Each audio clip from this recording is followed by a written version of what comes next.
Stories of the Buddha's Former Births. Book 7 Satanapada. 396. Kukku Jataka. The peak's a cubit, etc. The master told this while dwelling in Jetavana, concerning the admonition of a king. The occasion will appear in the Tessakuna birth. Once upon a time when Brahmadatta was reigning in Benares, the Bodhisattva was his counselor in things temporal and spiritual. The king was set on the way of the evil courses, ruled his kingdom unrighteously and collected wealth by oppressing the people. The Bodhisattva, wishing to admonish him, goes about looking for a parable.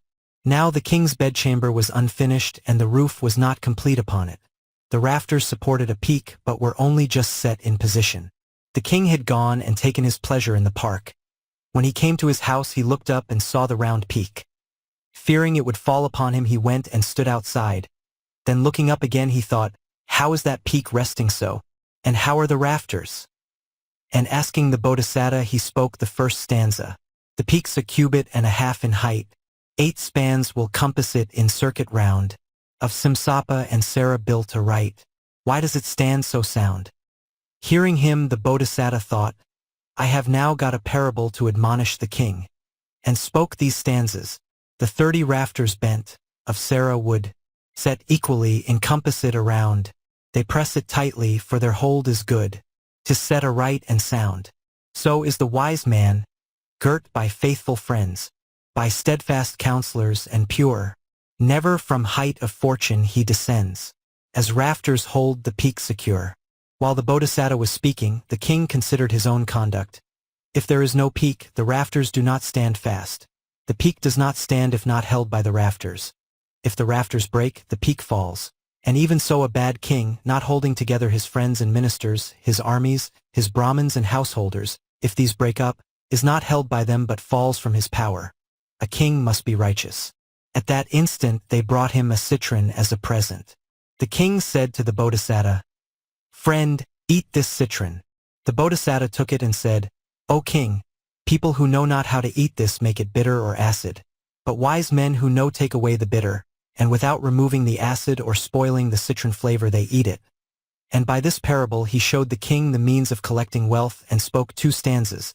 The rough-skinned citron bitter is to eat, if it remain untouched by carver's steel. Take but the pulp, O king, and it is sweet. You spoil the sweetness if you add the peel. Even so the wise man without violence gathers king's dues in village and in town, increases wealth and yet gives no offense. He walks the way of right and of renown. The king, taking counsel with the Bodhisattva, went to a lotus tank, and seeing a lotus in flower, with a hue like the new risen sun, not defiled by the water, he said, "Friend, that lotus grown in the water stands undefiled by the water." Then the Bodhisattva said, "O king, so should a king be," and spoke these stanzas in admonition, like the lotus in the pool. White roots, waters pure, sustain it. In the sun's face flowering full, dust nor mud nor wet can stain it. So the man whom virtues rule, meek and pure and good we style him, like the lotus in the pool. Stain of sin cannot defile him. The king, hearing the Bodhisattva's admonition, afterwards ruled his kingdom righteously, and doing good actions, charity and the rest, became destined for heaven. After the lesson, the master declared the truths and identified the birth. At that time the king was Ananda, the wise minister myself.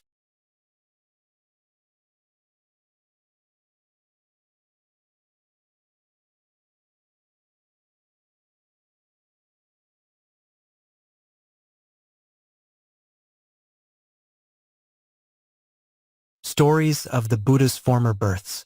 Book 7 Satanapada. 397. Manoja Jataka. The bow is bent, etc. The master told this while dwelling in the bamboo grove, concerning a brother who kept bad company. The occasion was given at length in the Mahilamukata birth. The master said, "Brethren, he is not keeping bad company for the first time," and told an old tale. Once upon a time when Brahmadatta was reigning in Benares, the Bodhisattva was a lion and living with a lioness had 2 children, a son and a daughter. The son's name was Manoja. When he grew up he took a young lioness to wife, and so they became 5. Manoja killed wild buffaloes and other animals, and so got flesh to feed his parents, sister and wife. One day in his hunting ground he saw a jackal called Jariya, unable to run away and lying on his belly. "How now, friend?" he said. "I wish to wait on you, my lord." "Well, do so."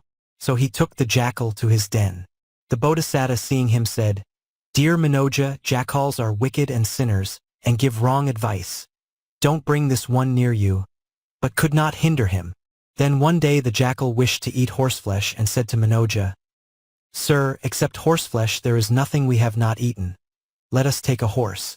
"But where are their horses, friend?" "At Benares by the river bank." He took this advice and went with him there when the horses bathe in the river.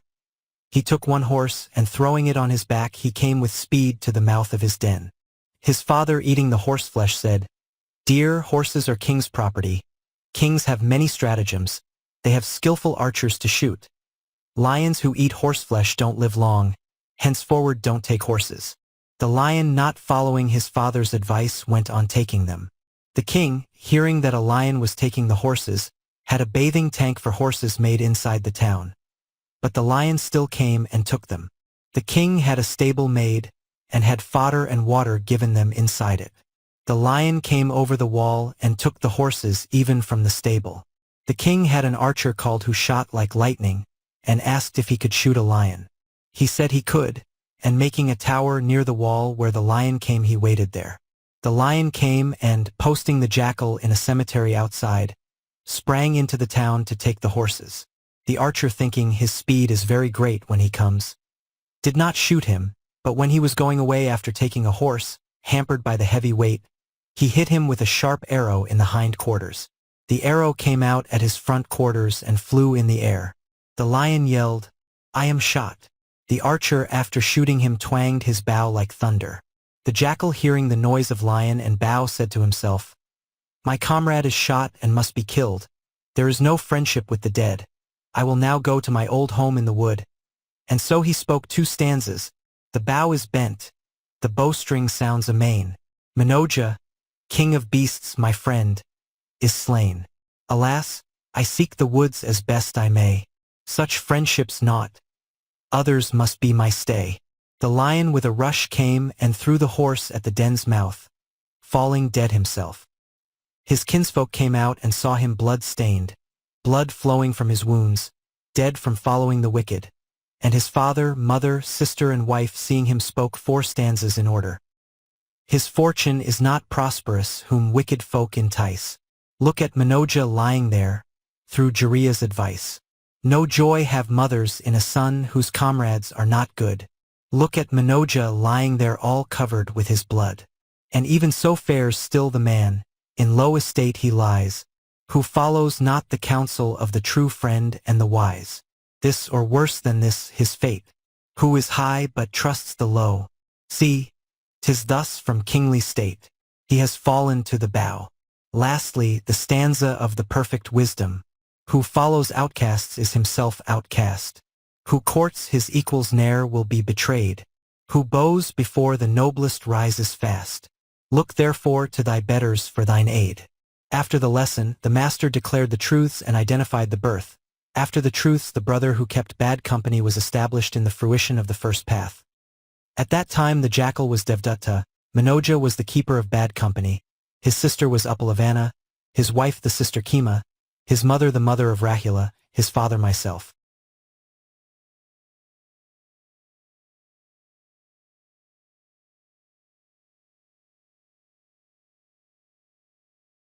Stories of the Buddha's Former Births. Book 7 Sutana Pada. 398. Sutana Jataka. The king has sent, etc. The master told this tale while dwelling in Jetavana, concerning a brother who supported his mother. The occasion will appear in the Sama birth. Once upon a time when Brahmadatta was reigning in Benares, the Bodhisattva was born in the family of a poor householder. They called his name Sutana. When he grew up he earned wages and supported his parents. When his father died he supported his mother. The king of that day was fond of hunting. One day he went with a great retinue to a forest a league or 2 in extent, and made proclamation to all. If a deer escape by any man's post, the man is fined the value of the deer. The ministers, having made a concealed hut by the regular road, gave it to the king. The deer were roused by the crying of men who had surrounded their lairs, and one antelope came to the king's post. The king thought, I will hit him, and sent an arrow. The animal, who knew a trick, saw that the arrow was coming to his broadside, and wheeling round fell as if wounded by the arrow. The king thought, I have hit him, and rushed to seize him. The deer rose and fled like the wind. The ministers and the rest mocked the king. He pursued the deer, and when it was tired he cut it in two with his sword. Hanging the pieces on one stick, he came as if carrying a pole and saying, I will rest a little. He drew near to a banyan tree by the road and lying down fell asleep. A Yaka called Mahakadeva was reborn in that banyan, and got from Vesavana all living things who came to it as his food. When the king rose he said, Stay, you are my food, and took him by the hand. Who are you? Said the king. I am a Yaka born here. I get all men who come to this place as my food. The king, taking good heart, asked, Will you eat today only or continually? I will eat continually what I get. Then eat this deer today and let me go. From tomorrow I will send you a man with a plate of rice every day. Be careful then. On the day when no one is sent I will eat you. I am king of Benares. There is nothing I cannot do. The Yaka took his promise and let him go. When the king came to the town, he told the case to a minister in attendance and asked what was to be done. Was a limit of time fixed, O king? No, that was wrong when you were about it. But never mind, there are many men in the jail. Then do you manage this affair, and give me life. The minister agreed, and taking a man from the jail every day sent him to the Yaka with a plate of rice without telling him anything. The Yaka eats both rice and man. After a time the jails became empty. The king, finding no one to carry the rice, shook with fear of death. The minister, comforting him, said, O king, desire of wealth is stronger than desire of life. Let us put a packet of 1,000 pieces on an elephant's back and make proclamation by drum. Who will take rice and go to the Yaka and get this wealth? And he did so. The Bodhisattva thought, I get pence and halfpence for my wages and can hardly support my mother. I will get this wealth and give it her and then go to the Yaka. If I can get the better of him, well, and if I cannot, she will live comfortably. So he told his mother, but she said, I have enough, dear, I don't need wealth. And so forbade him twice. But the third time, without asking her, he said, Sirs, bring the 1,000 pieces, I will take the rice. So he gave his mother the 1,000 pieces and said, Don't fret, dear. I will overcome the Yaka and give happiness to the people. I will come making your tearful face to laugh. And so saluting her, he went to the king with the king's men, and saluting him stood there. The king said, My good man, will you take the rice? Yes, O king. What should you take with you? Your golden slippers, O king. Why? O king, that Yaka gets to eat all people standing on the ground at the foot of the tree. I will stand on slippers, not on his ground. Anything else? Your umbrella, O king. Why so? O king, the Yaka gets to eat all people standing in the shade of his own tree. I will stand in the shade of the umbrella, not of his tree. Anything else? Your sword, O king. For what purpose? O king. Even goblins fear those with weapons in their hands. Anything else? Your golden bowl, O king, filled with your own rice. Why, good man? It is not meet for a wise man like me to take coarse food in an earthen dish. The king consented and sent officers to give him all he asked. The Bodhisattva said, Fear not, O great king, I will come back today having overcome the Yaka and caused you happiness. And so taking the things needful and going to the place, he set men not far from the tree, put on the golden slippers, girt the sword, put the white umbrella over his head, and taking rice in a gold dish went to the Yaka. The Yaka, watching the road, saw him and thought, This man comes not as they came on the other days, what is the reason? The Bodhisattva, drawing near the tree, pushed the plate of rice in the shadow with the sword point, and standing near the shadow spoke the first stanza. The king has sent thee rice prepared and seasoned well with meat. If Mahakadeva is at home, let him come forth and eat. Hearing him, the Yaka thought, I will deceive him and eat him when he comes into the shadow. And so he spoke the second stanza. Come inside, young man, with your seasoned food. Both it and you, young man, to eat are good. Then the Bodhisattva spoke two stanzas. Yaka, you'll lose a great thing for a small. Men fearing death will bring no food at all. You'll have good supply of cheer, pure and sweet and flavored to your mind. But a man to bring it here, if you eat me, will be hard to find. The Yaka thought, the young man speaks sense, and being well-disposed spoke 2 stanzas.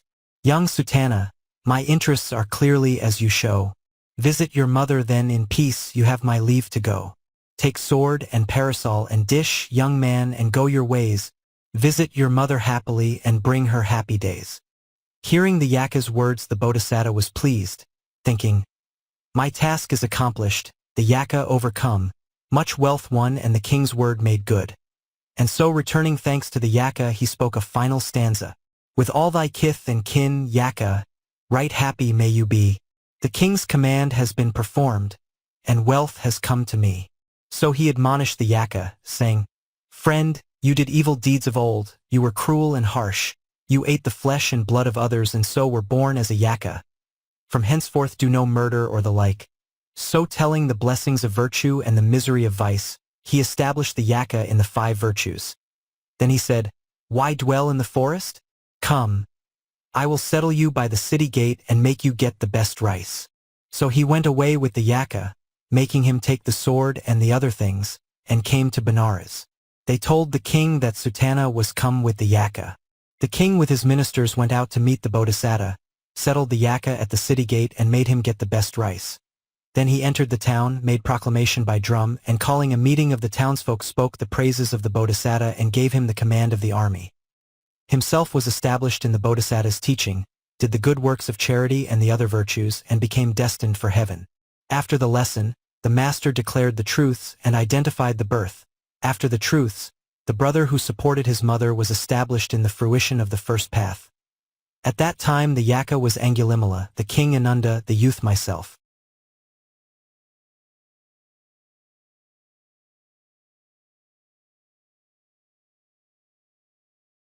Stories of the Buddha's Former Births. Book 7 Satanapada. 399. Gijjha Jataka. How will the old folks, etc. The master told this when dwelling in Jetavana, concerning a brother who supported his mother. Once upon a time when Brahmadatta was reigning in Benares, the Bodhisattva was born of a vulture. When he grew up he put his parents, now old and dim of eye, in a vulture's cave and fed them by bringing them flesh of cows and the like. At the time a certain hunter laid snares for vultures all about a Benares cemetery. One day the Bodhisattva seeking for flesh came to the cemetery and caught his foot in the snares. He did not think of himself, but remembered his old parents. How will my parents live now? I think they will die, ignorant that I am caught, helpless and destitute, wasting away in that hill cave. So lamenting he spoke the first stanza. How will the old folks manage now within the mountain cave? For I am fastened in a snare, cruel Nalia's slave. The son of a hunter, hearing him lament, spoke the second stanza, the vulture spoke the third, and so on alternately. Vulture, what strange laments of yours are these my ears that reach? I never heard or saw a bird that uttered human speech. I tend my aged parents within a mountain cave. How will the old folks manage now that I've become your slave? Carrion a vulture sights across 100 leagues of land. Why do you fail to see a snare and net so close at hand? When ruin comes upon a man, and fates his death demand, he fails to see a snare or net although so close at hand. Go, tend your aged parents within their mountain cave. Go, visit them in peace, you have from me the leave you crave. O hunter, happiness be thine, with all thy kith and kin. I'll tend my aged parents their mountain cave within. Then the Bodhisattva, freed from the fear of death, joyfully gave thanks and speaking a final stanza took his mouthful of meat, and went away and gave it to his parents. After the lesson, the master declared the truths and identified the birth. After the truths, the brother was established in the fruition of the first path. At that time the hunter was Channa, the parents were king's kin, the vulture king myself.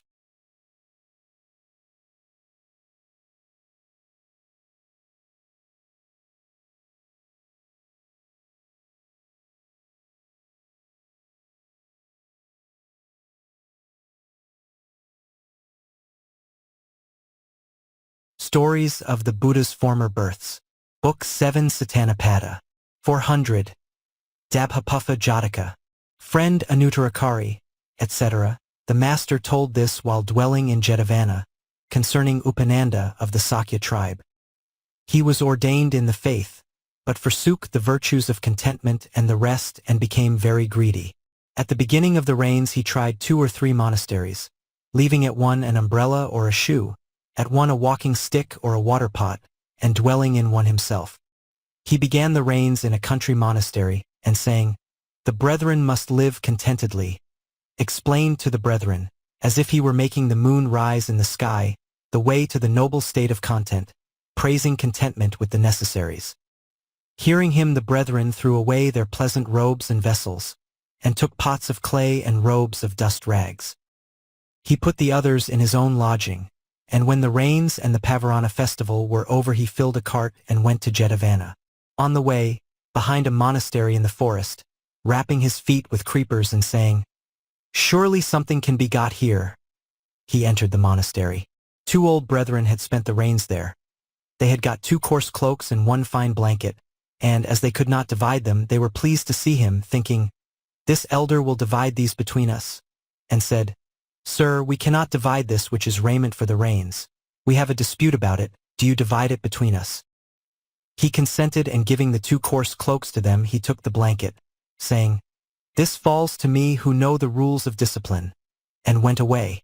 These elders, who loved the blanket, went with him to Jetavana, and told the matter to the brethren who knew the rules, saying, "Is it right for those who know the rules to devour plunder thus?" The brethren, seeing the pile of robes and bowls brought by the elder Upananda, said, "Sir, you have great merit. You have gained much food and raiment." He said, "Sirs, where is my merit? I gained this in such and such a manner." Telling them all, in the hall of truth they raised a talk, saying, "Sirs, Upananda of the Sakya tribe is very covetous and greedy." The master, finding their subject, said, "Brothers, Upananda's deeds are not suited for progress. When a brother explains progress to another, he should first act suitably himself and then preach to others. Yourself first establish in propriety, then teach. The wise should not self-seeking be." By this stanza of the Dhammapada he showed the law and said, "Brothers, Upananda is not covetous for the first time. He was so before, and he plundered men's property before." And so he told an old tale. Once upon a time, when Brahmadatta was reigning in Benares, the Bodhisattva was a tree spirit by a river bank. A jackal named Mayavi had taken a wife and lived in a place by that river bank. One day his mate said to him, "Husband, a longing has come upon me. I desire to eat a fresh rohita fish." He said, "Be easy, I will bring it you." And going by the river he wrapped his feet in creepers and went along the bank. At the moment, 2 otters, Gambharakari and Anuttarakari, were standing on the bank looking for fish. Gambharakari saw a great rohita fish, and entering the water with a bound he took it by the tail. The fish was strong and went away dragging him. He called to the other, "This great fish will be enough for both of us. Come and aid me." Speaking the first stanza, "Friend Anuttarakari, rush to my aid. I pray, I've caught a great fish, but by force he's carrying me away." Hearing him, the other spoke the second stanza. "Gambharakari, luck to you. Your grip be firm and stout, and as a rock would lift a snake, I'll lift the fellow out." Then the 2 together took out the rohita fish, laid him on the ground and killed him. But saying each to the other, "You divide him," they quarreled and could not divide him, and so sat down, leaving him. At the moment the jackal came to the spot. Seeing him, they both saluted him and said, "Lord of the gray grass color, this fish was taken by both of us together. A dispute arose because we could not divide him. Do you make an equal division and part it?" Speaking the third stanza, "A strife arose between us. Mark, O thou of grassy hue, let our contention, honored sir, be settled fair by you." The jackal, hearing them, said, declaring his own strength, "I've arbitrated many a case and done it peacefully. Let your contention, honored sirs, be settled fair by me." Having spoken that stanza and making the division, he spoke this stanza. Tale, Anuttarakari. Gambarakari. Head.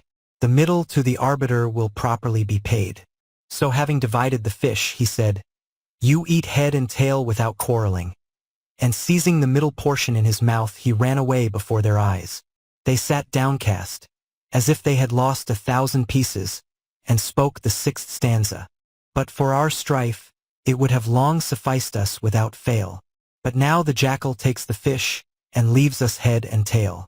The jackal was pleased and thinking, Now I will give my wife Rohita fish to eat. He went to her. She saw him coming and saluting him spoke a stanza. Even as a king is glad to join a kingdom to his rule, so I am glad to see my lord today with his mouth full. Then she asked him about the means of attainment, speaking a stanza. How, being of the land, have you from water caught a fish? How did you do the feat, my lord? Pray answer to my wish. The jackal, explaining the means to her, spoke the next stanza. By strife it is their weakness comes. By strife their means decay. By strife the otters lost their prize. Mayavi eat the prey. There is another stanza uttered by the perfect wisdom of Buddha. Even so, when strife arises among men, they seek an arbiter. He's leader then, their wealth decays and the king's coffers gain. After the lesson, the master declared the truths and identified the birth. At that time the jackal was Upananda, the otters the 2 old men. The tree spirit who witnessed the cause was myself.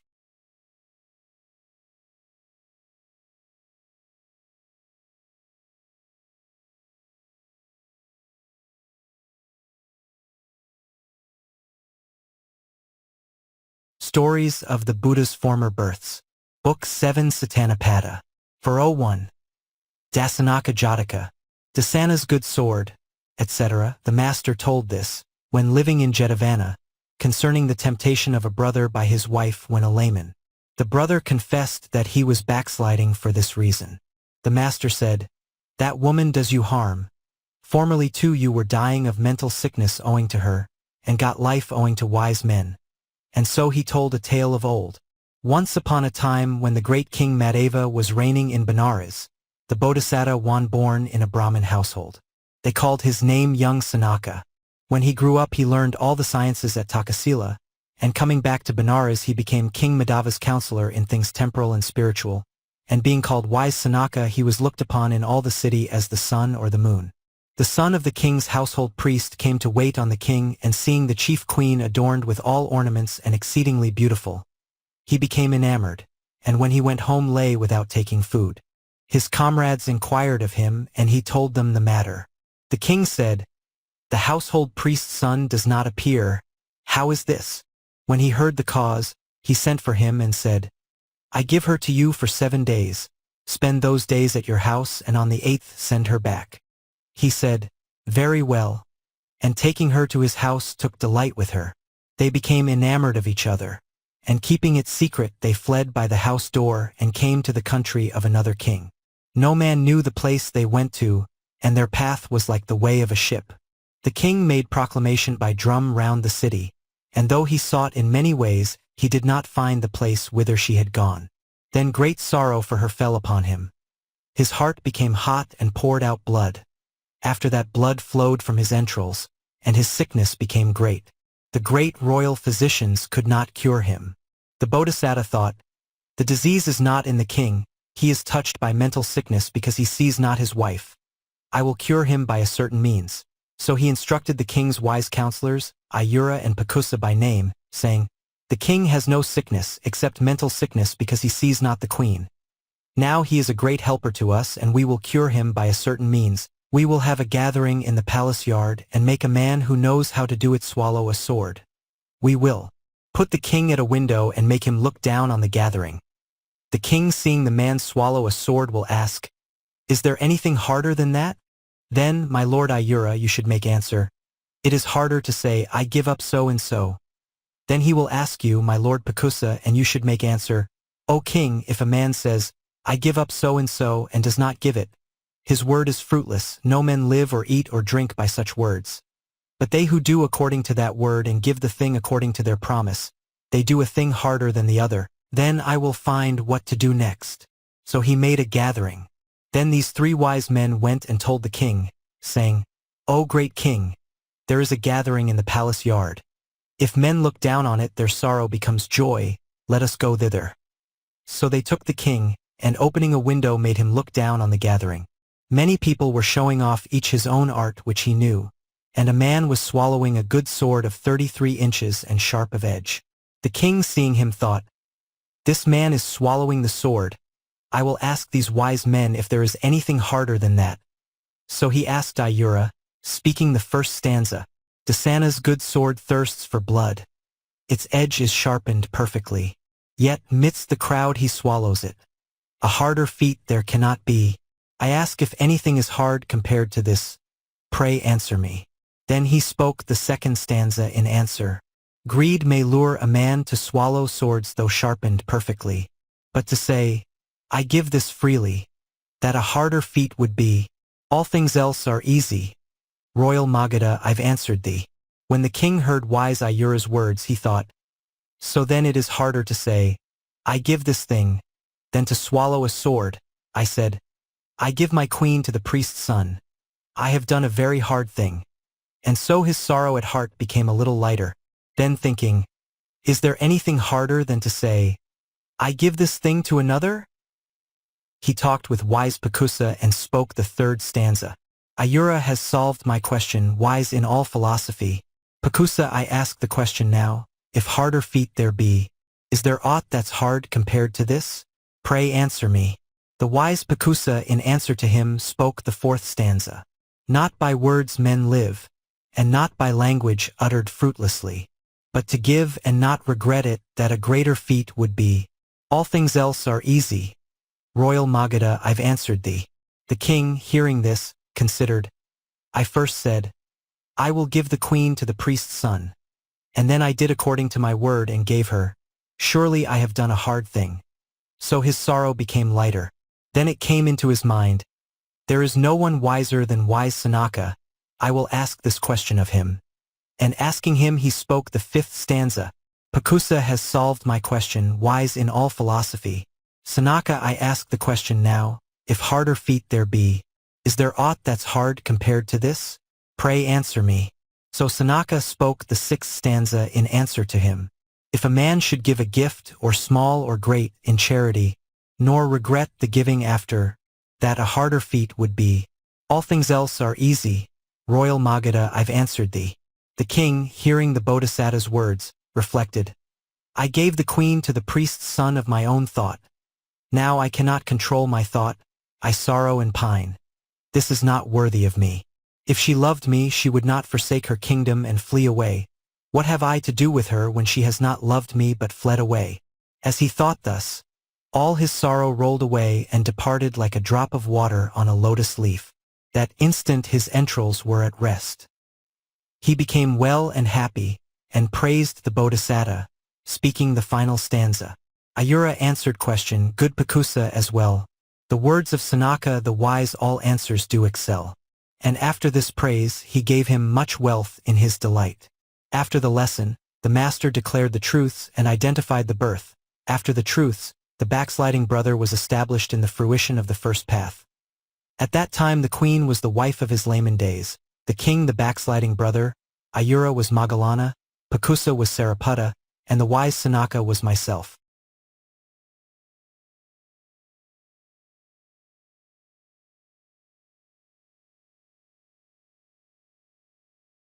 Stories of the Buddha's Former Births. Book 7 Satanapada. 402. Sattubhasta Jataka. Thou art confused, etc.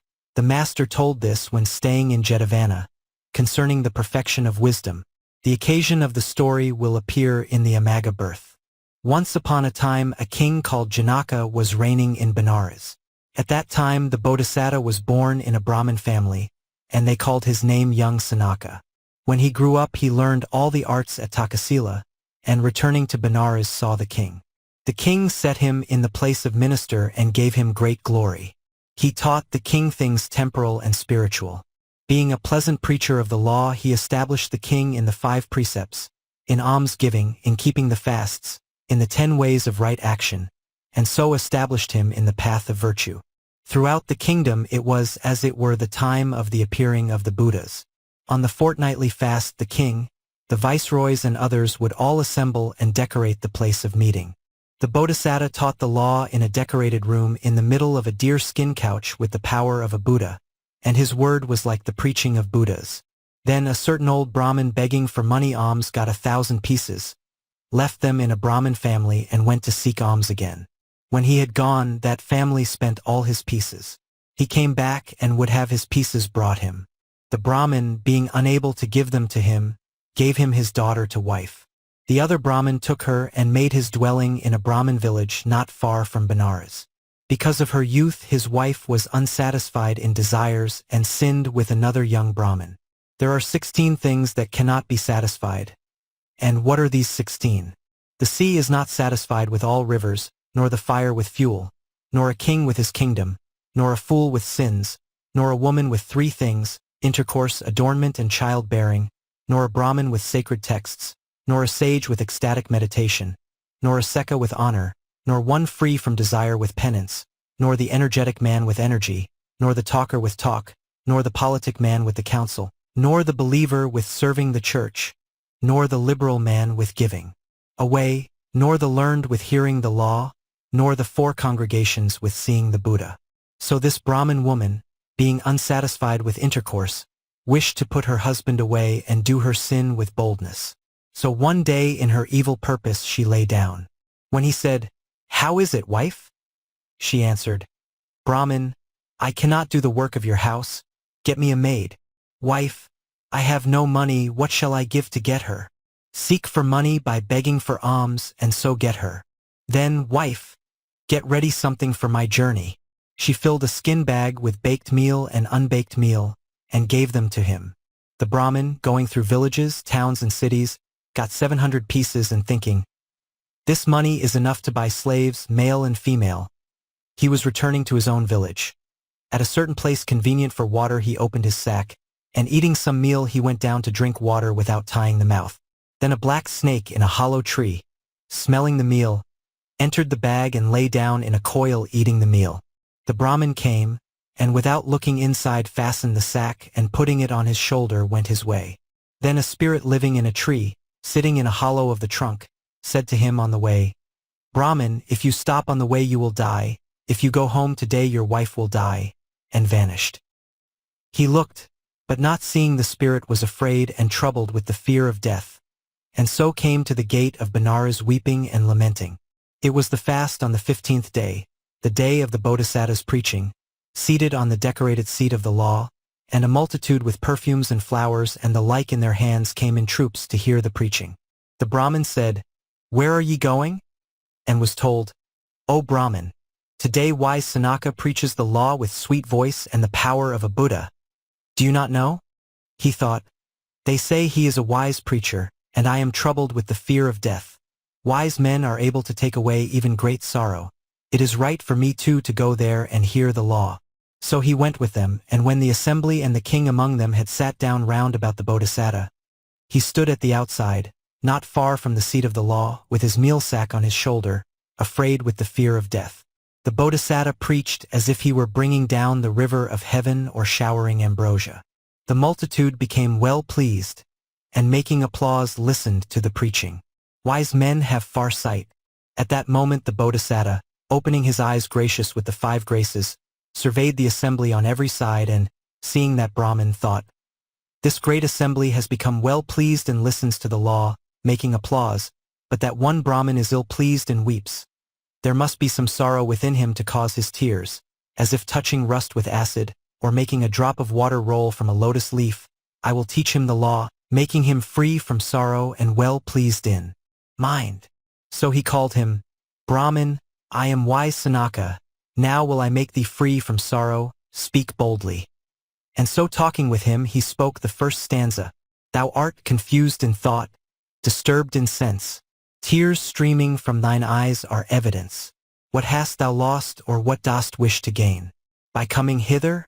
Give me answer plain." Then the Brahmin, declaring his cause of sorrow, spoke the second stanza. "If I go home my wife it is must die. If I go not," the Yaka said, "'tis I. That is the thought that pierces cruelly. Explain the matter, Sanaka, to me." The Bodhisattva, hearing the Brahman's words, spread the net of knowledge as if throwing a net in the sea, thinking, "There are many causes of death to beings in this world. Some die sunk in the sea or seized therein by ravenous fish, some falling in the Ganges, or seized by crocodiles, some falling from a tree or pierced by a thorn, some struck by weapons of divers kinds, some by eating poison or hanging or falling from a precipice or by extreme cold or attacked by diseases of divers kinds. So, they die. Now among so many causes of death, from which cause shall this Brahmin die if he stays on the road today, or his wife if he goes home?" As he considered, he saw the sack on the Brahmin's shoulder and thought, "There must be a snake who has gone into that sack, and entering he must have gone in from the smell of the meal when the Brahmin at his breakfast had eaten some meal and gone to drink water without fastening the sack's mouth. The Brahmin coming back after drinking water must have gone on after fastening and taking up the sack without seeing that the snake had entered. If he stays on the road, he will say at evening when he rests, 'I will eat some meal,' and opening the sack will put in his hand. Then the snake will bite him in the hand and destroy his life. This will be the cause of his death if he stays on the road. But if he goes home, the sack will come into his wife's hand. She will say, 'I will look at the ware within,' and opening the sack put in her hand, then the snake will bite her and destroy her life, and this will be the cause of her death if he goes home today." This he knew by his knowledge of expedience. Then this came into his mind: the snake must be a black snake, brave and fearless. When the sack strikes against the Brahmin's broadside, he shows no motion or quivering. He shows no sign of his being there amidst such an assembly. Therefore he must be a black snake, brave and fearless. From his knowledge of expedience he knew this as if he was seeing with a divine eye. So as if he had been a man who had stood by and seen the snake enter the sack, deciding by his knowledge of expedience, the Bodhisattva answering the Brahmin's question in the royal assembly spoke the third stanza. "First with many a doubt I deal, now my tongue the truth declares. Brahmin, in your bag of meal, a snake has entered unawares." So saying, he asked, "O Brahmin, is there any meal in that sack of yours?" "There is, O sage." "Did you eat some meal today at your breakfast time?" "Yes, O sage." "Where were you sitting?" "In a wood, at the root of a tree." "When you ate the meal and went to drink water, did you fasten the sack's mouth or not?" "I did not, O sage." "When you drank water and came back, did you fasten the sack after looking in?" "I fastened it without looking in, O sage." "O Brahmin, when you went to drink water, I think the snake entered the sack owing to the smell of the meal without your knowledge. Such is the case. Therefore put down your sack, set it in the midst of the assembly, and opening the mouth, stand back and taking a stick beat the sack with it. Then when you see a black snake coming out with its hood spread and hissing, you will have no doubt." So he spoke the fourth stanza: "Take a stick and beat the sack. Dumb and double-tongued is he. Cease your mind with doubts to rack. Ope the sack, the snake you'll see." The Brahmin, hearing the great being's words, did so, though alarmed and frightened. The snake came out of the sack when his hood was struck with the stick, and stood looking at the crowd. The master, explaining the matter, spoke the fifth stanza: "Frightened, midst the assembled rout, string of meal sack he untied. Angry crept a serpent out, hood erect in all his pride." When the snake came out with hood erect, there was a forecast of the Bodhisattva as the omniscient Buddha. The multitude began waving cloths and snapping fingers in thousands. The showers of the 7 precious stones were as showers from a thick cloud. Cries of "good" were raised in hundreds of thousands, and the noise was like the splitting of the earth. This answering of such a question with the power of a Buddha is not the power of birth, nor the power of men rich in gifts and high family. Of what is it the power then? Of knowledge. The man of knowledge makes spiritual insight to increase, opens the door of the noble paths, enters the great and endless nirvana, and masters the perfection of disciplehood, Paksika Buddhahood, and perfect Buddhahood. Knowledge is the best among the qualities that bring the great and endless nirvana. The rest are the attendants of knowledge. And so it is said, "Wisdom is best. The good confess, like the moon in starry skies. Virtue, fortune, righteousness are the handmaids of the wise." When the question had been so answered by the Bodhisattva, a certain snake charmer made a mouth band for the snake, caught him and let him loose in the forest. The Brahmin, coming up to the king, saluted him and made obeisance, and praising him spoke half a stanza. Great King Janaka, thy gain, seeing Sanaka the wise. After praising the king, he took 700 pieces from the bag and praising the Bodhisattva, he spoke a stanza and a half wishing to give a gift in delight. Dread thy wisdom. Veils are vain, Brahmin, to thy piercing eyes. These 700 pieces, see. Take them all, I give them thee. 'Tis to thee I owe my life, and the welfare of my wife. Hearing this, the Bodhisattva spoke the 8th stanza. For reciting poetry, wise men can't accept a wage. Rather let us give to thee, ere thou take the homeward stage. So saying, the Bodhisattva made a full 1,000 pieces to be given to the Brahmin, and asked him, By whom were you sent to beg for money? By my wife, O sage. Is your wife old or young? Young, O sage. Then she is doing sin with another and sent you away thinking to do so in security. If you take these pieces home, she will give to her lover the pieces won by your labor. Therefore you should not go home straight, but only after leaving the pieces outside the town at the root of a tree or somewhere. So he sent him away. He, coming near the village, left his pieces at the root of a tree, and came home in the evening. His wife at that moment was seated with her lover. The Brahmin stood at the door and said, Wife. She recognized his voice and putting out the light opened the door. When the Brahmin came in, she took the other and put him at the door. Then coming back and not seeing anything in the sack she asked, Brahmin, what alms have you got on your journey? 1,000 pieces. Where is it? It is left at such and such a place. Never mind, we will get it tomorrow. She went and told her lover. He went and took it as if it were his own treasure. Next day the Brahmin went, and not seeing the pieces came to the Bodhisattva, who said, What is the matter, Brahmin? I don't see the pieces, O sage. Did you tell your wife? Yes, O sage. Knowing that the wife had told her lover, the Bodhisattva asked, Brahmin, is there a Brahmin who is a friend of your wife's? There is, O sage. Is there one who is a friend of yours? Yes, O sage. Then the great being caused 7 days' expenses to be given him and said, Go, do you two invite and entertain the first day 14 Brahmins, 7 for yourself and 7 for your wife. From next day onwards take 1 less each day, till on the 7th day you invite 1 Brahmin and your wife 1. Then if you notice that the Brahmin your wife asks on the 7th day has come every time, tell me. The Brahmin did so, and told the Bodhisattva, O sage, I have observed the Brahmin who is always our guest. The Bodhisattva sent men with him to bring that other Brahmin, and asked him, Did you take 1,000 pieces belonging to this Brahmin from the root of such and such a tree? I did not, O sage. You do not know that I am the wise Sanaka. I will make you fetch those pieces. He was afraid and confessed, saying, I took them. What did you do? I put them in such and such a place, O sage. The Bodhisattva asked the first Brahmin, Brahmin, will you keep your wife or take another? Let me keep her, O sage. The Bodhisattva sent men to fetch the pieces and the wife and gave the Brahmin the pieces from the thief's hand. He punished the other, removing him from the city, punished also the wife and gave great honor to the Brahmin, making him dwell near himself. After the lesson, the master declared the truths and identified the birth. At the end of the truths, many attained the fruition of the first path. At that time the Brahmin was Ananda, the spirit Sariputta, the assembly was the church of Buddha, and wise Sanaka was myself.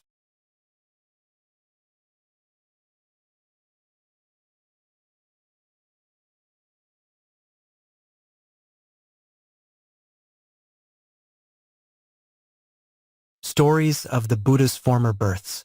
Book 7 Sutana Jataka. For 03. Atthisena Jataka. Atthisena, many beggars, etc.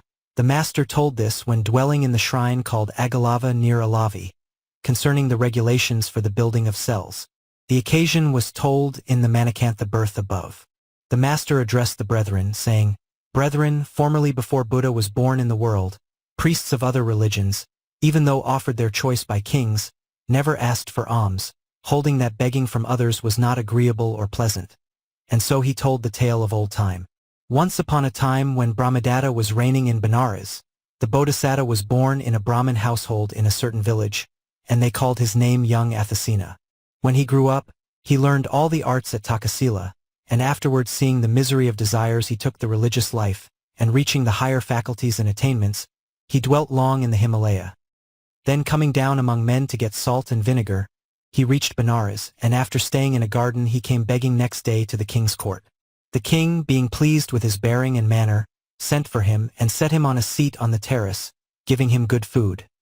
Then receiving his thanks he was pleased, and exacting a promise made the Bodhisattva dwell in the royal garden, and went to wait on him 2 or 3 times each day.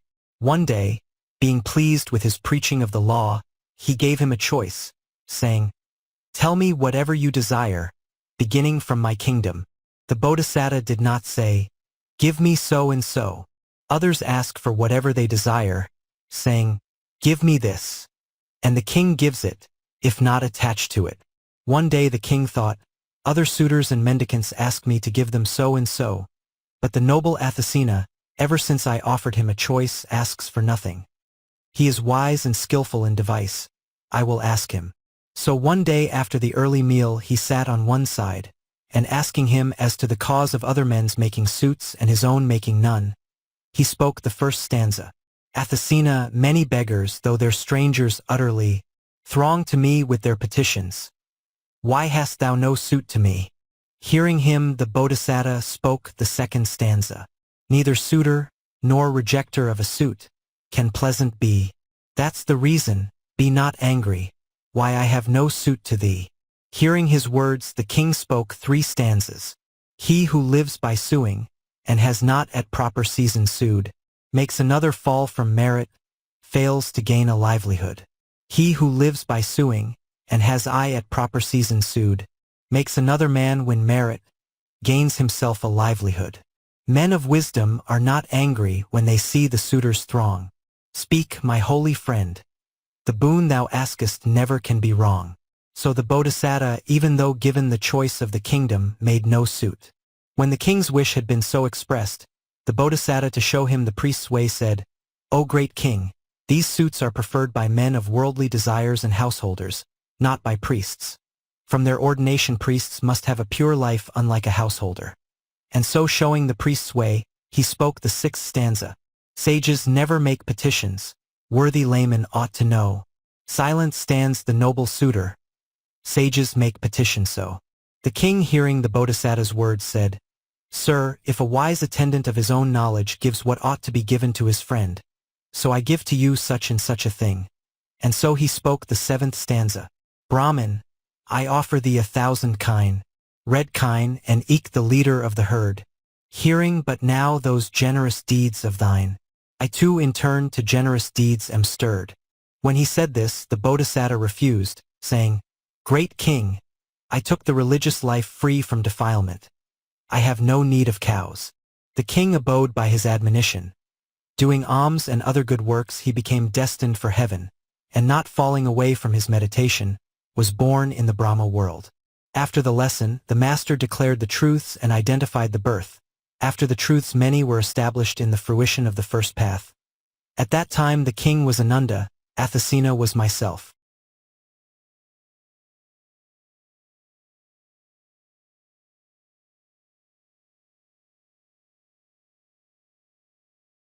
Stories of the Buddha's Former Births.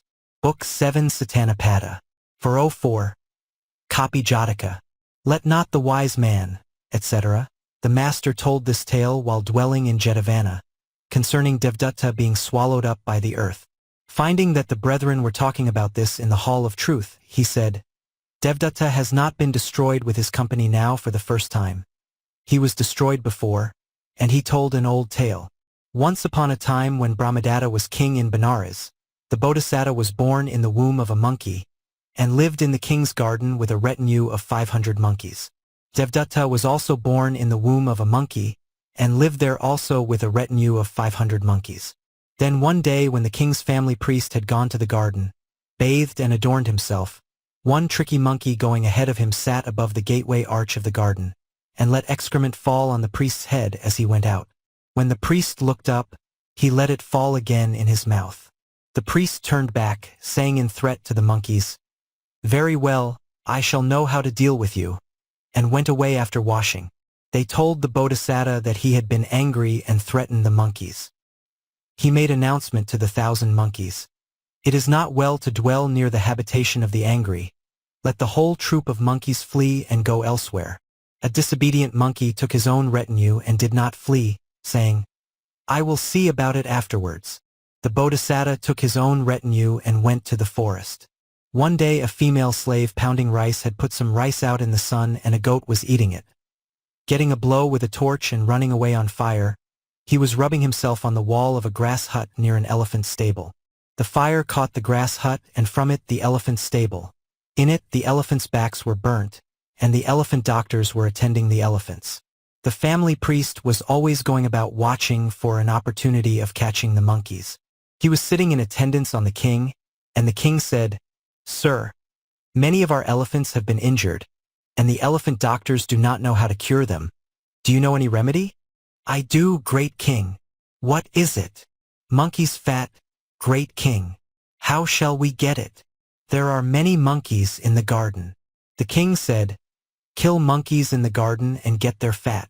The archers went and killed 500 monkeys with arrows. One old monkey fled although wounded by an arrow, and though he did not fall on the spot, fell when he came to the Bodhisattva's place of abode. The monkeys said, He has died when he reached our place of abode, and told the Bodhisattva that he was dead from a wound he had got. He came and sat down among the assembly of monkeys, and spoke these stanzas by way of exhorting the monkeys with the exhortation of the wise, which is, men dwelling near their enemies perish in this way. Let not the wise man dwell where dwells his foe. 1 night, 2 nights, so near will bring him woe. A fool's a foe to all who trust his word. 1 monkey brought distress on all the herd. A foolish chief, wise in his own conceit, comes ever like this monkey to defeat. A strong fool is not good to guard the herd. Curse to his kindred, like the decoy bird. 1 strong and wise is good the herd to guard, like Indra to the gods, his kin's reward. Who virtue, wisdom, learning, doth possess, his deeds himself and other men will bless. Therefore virtue, knowledge, learning, and himself let him regard, either be a lonely saint or o'er the flock keep watch and ward. So the Bodhisattva, becoming king of monkeys, explained the way of learning the discipline. After the lesson, the master identified the birth. At that time the disobedient monkey was Devdatta. His troop was Devdatta's company, and the wise king was myself.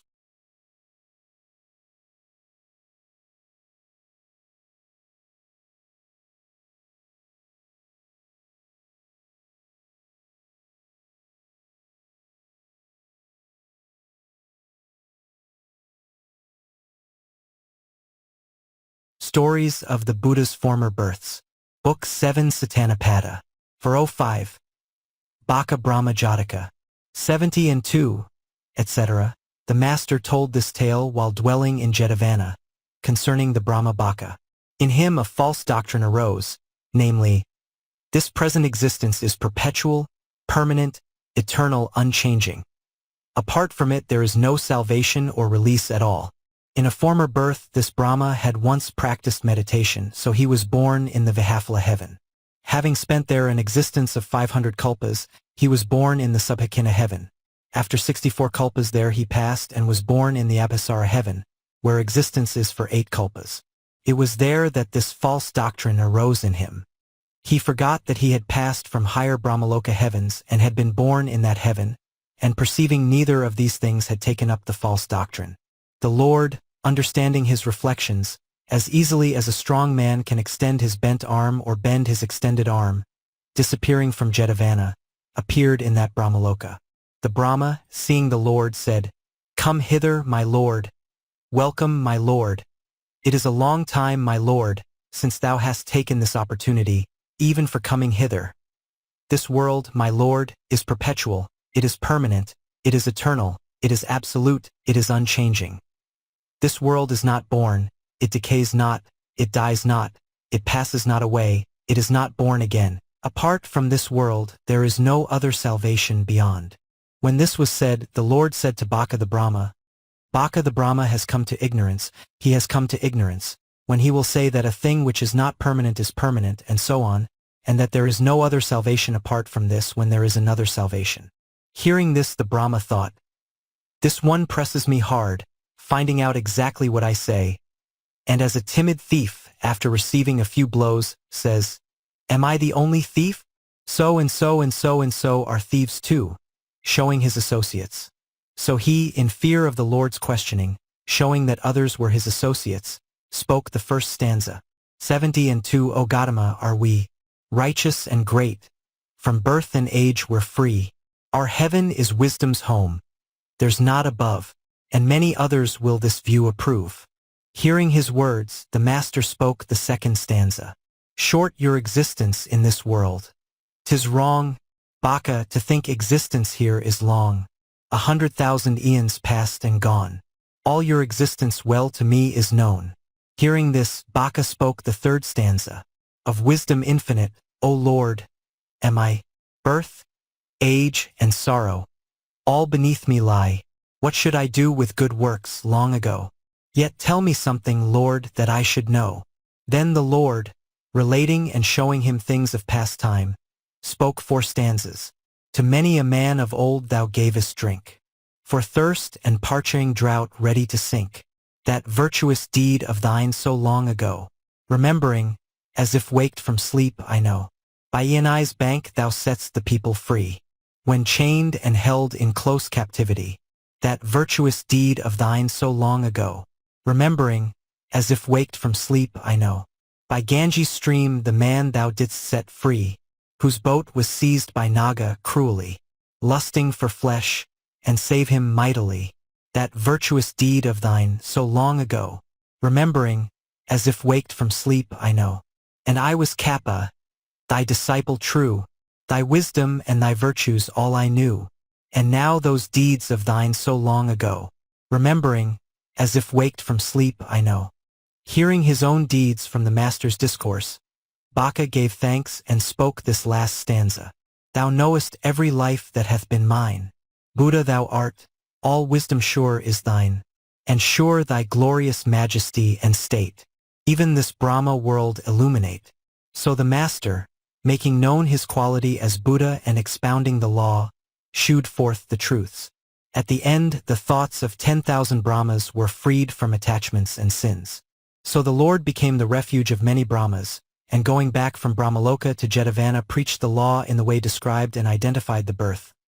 At that time Baka the Brahma was the ascetic Kesva, Kappa the disciple was myself.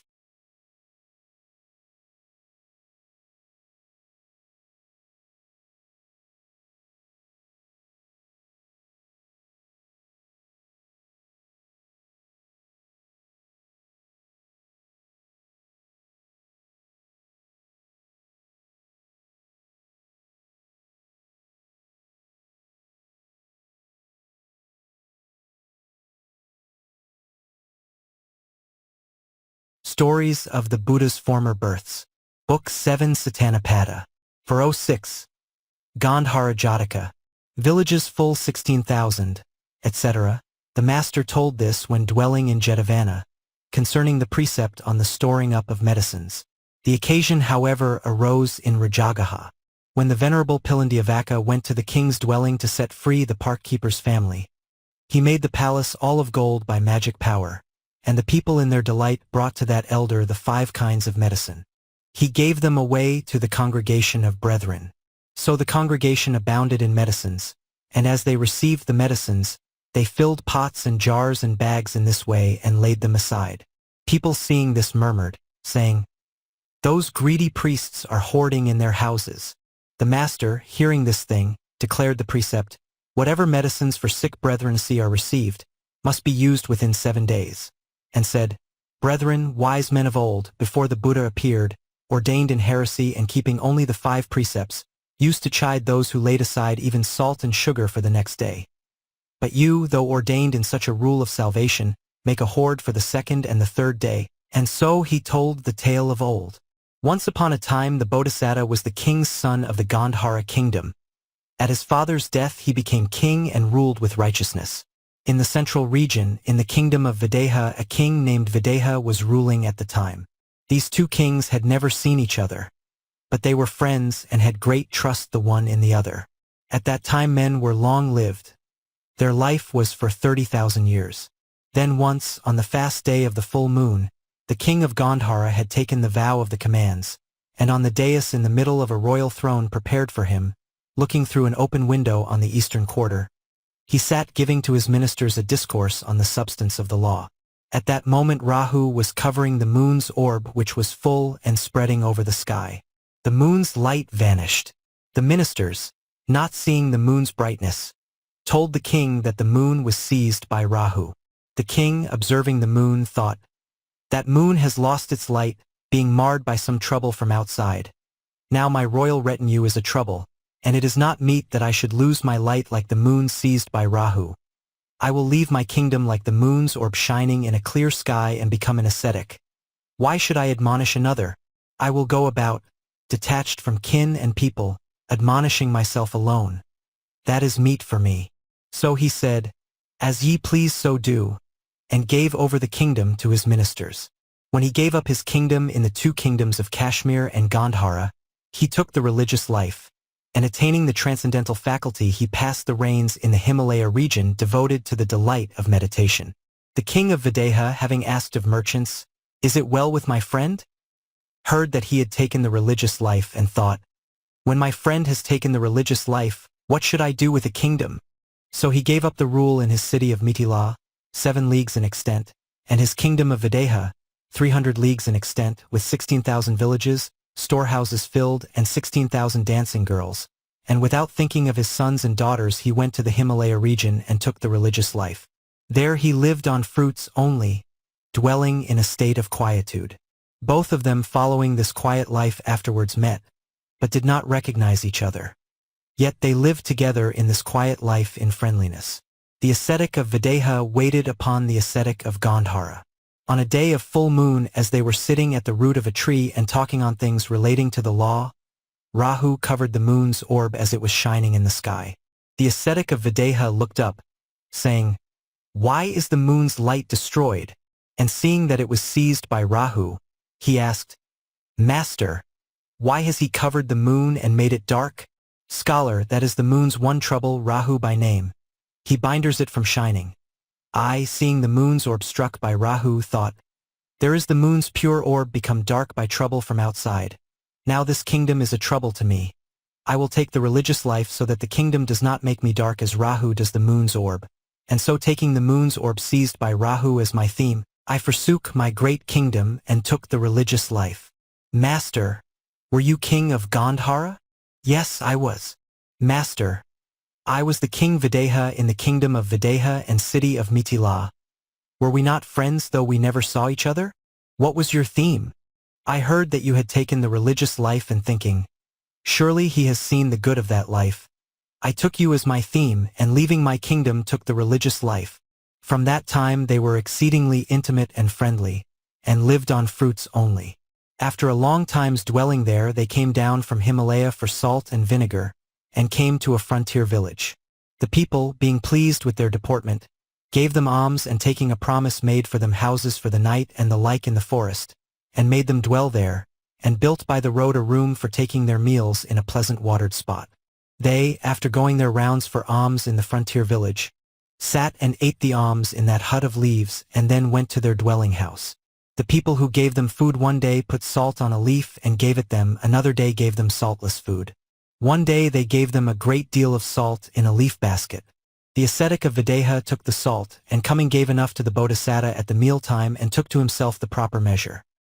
Then putting up the rest in a leaf basket he put it in a roll of grass, saying, "This will do for a saltless day." Then one day when saltless food was received, the man of Videha, giving the alms food to the man of Gandhara, took the salt from the roll of grass and said, "Master, take salt."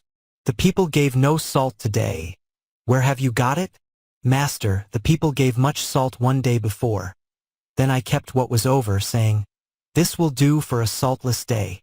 Then the Bodhisattva chid him, saying, "O foolish man, you forsook the kingdom of Videha, 300 leagues in extent, took the religious life and attained freedom from attachments, and now you get a desire for salt and sugar." And so admonishing him, he spoke the first stanza. Villages full 16,000 with their wealth you threw away, treasuries with wealth in plenty, and you're hoarding here today. Videha, being thus chidden, did not endure the chiding but became estranged, saying, Master, you see not your own fault, though you see mine. Did you not leave your kingdom and become religious, saying, Why should I admonish another? I will admonish myself alone. Why then are you now admonishing me? So he spoke the second stanza. Kandahar and all its province, all its wealth you threw away, giving no more royal orders. And you're ordering me today. Hearing him, the Bodhisattva spoke the third stanza. It is righteousness I'm speaking, for I hate unrighteousness. Righteousness when I am speaking, sin on me leaves no impress. The ascetic of Videha, hearing the Bodhisattva's words, said, Master, it is not meet for one to speak after annoying and angering another, even though he speaks to the point. You are speaking very harshly to me, as if shaving me with blunt steel. And so he spoke the fourth stanza. Whatsoever words, if spoken, would to others cause offense. Wise men leave those words unspoken, though of mighty consequence. Then the Bodhisattva spoke the fifth stanza. Let my hearer scatter chaff, or let him take offense or not. Righteousness when I am speaking, sin on me can leave no spot. Having so said, he went on, I will not work with you, O Ananda, as a potter with raw clay only. I will speak chiding again and again. What is truth that will abide?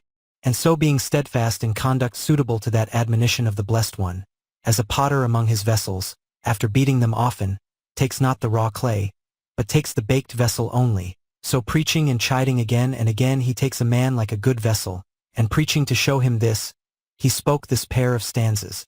Were not wisdom and good conduct trained in some men's lives to grow, many would go wandering idly like the blinded buffalo.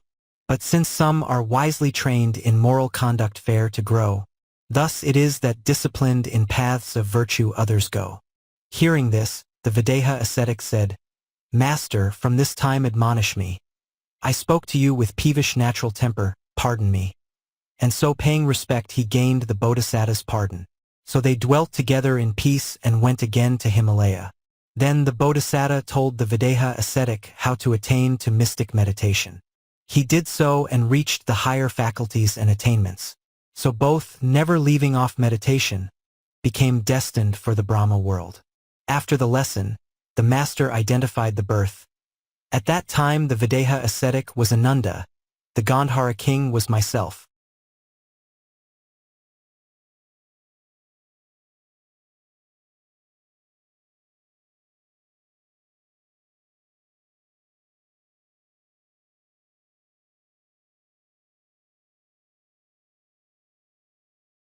Stories of the Buddha's Former Births.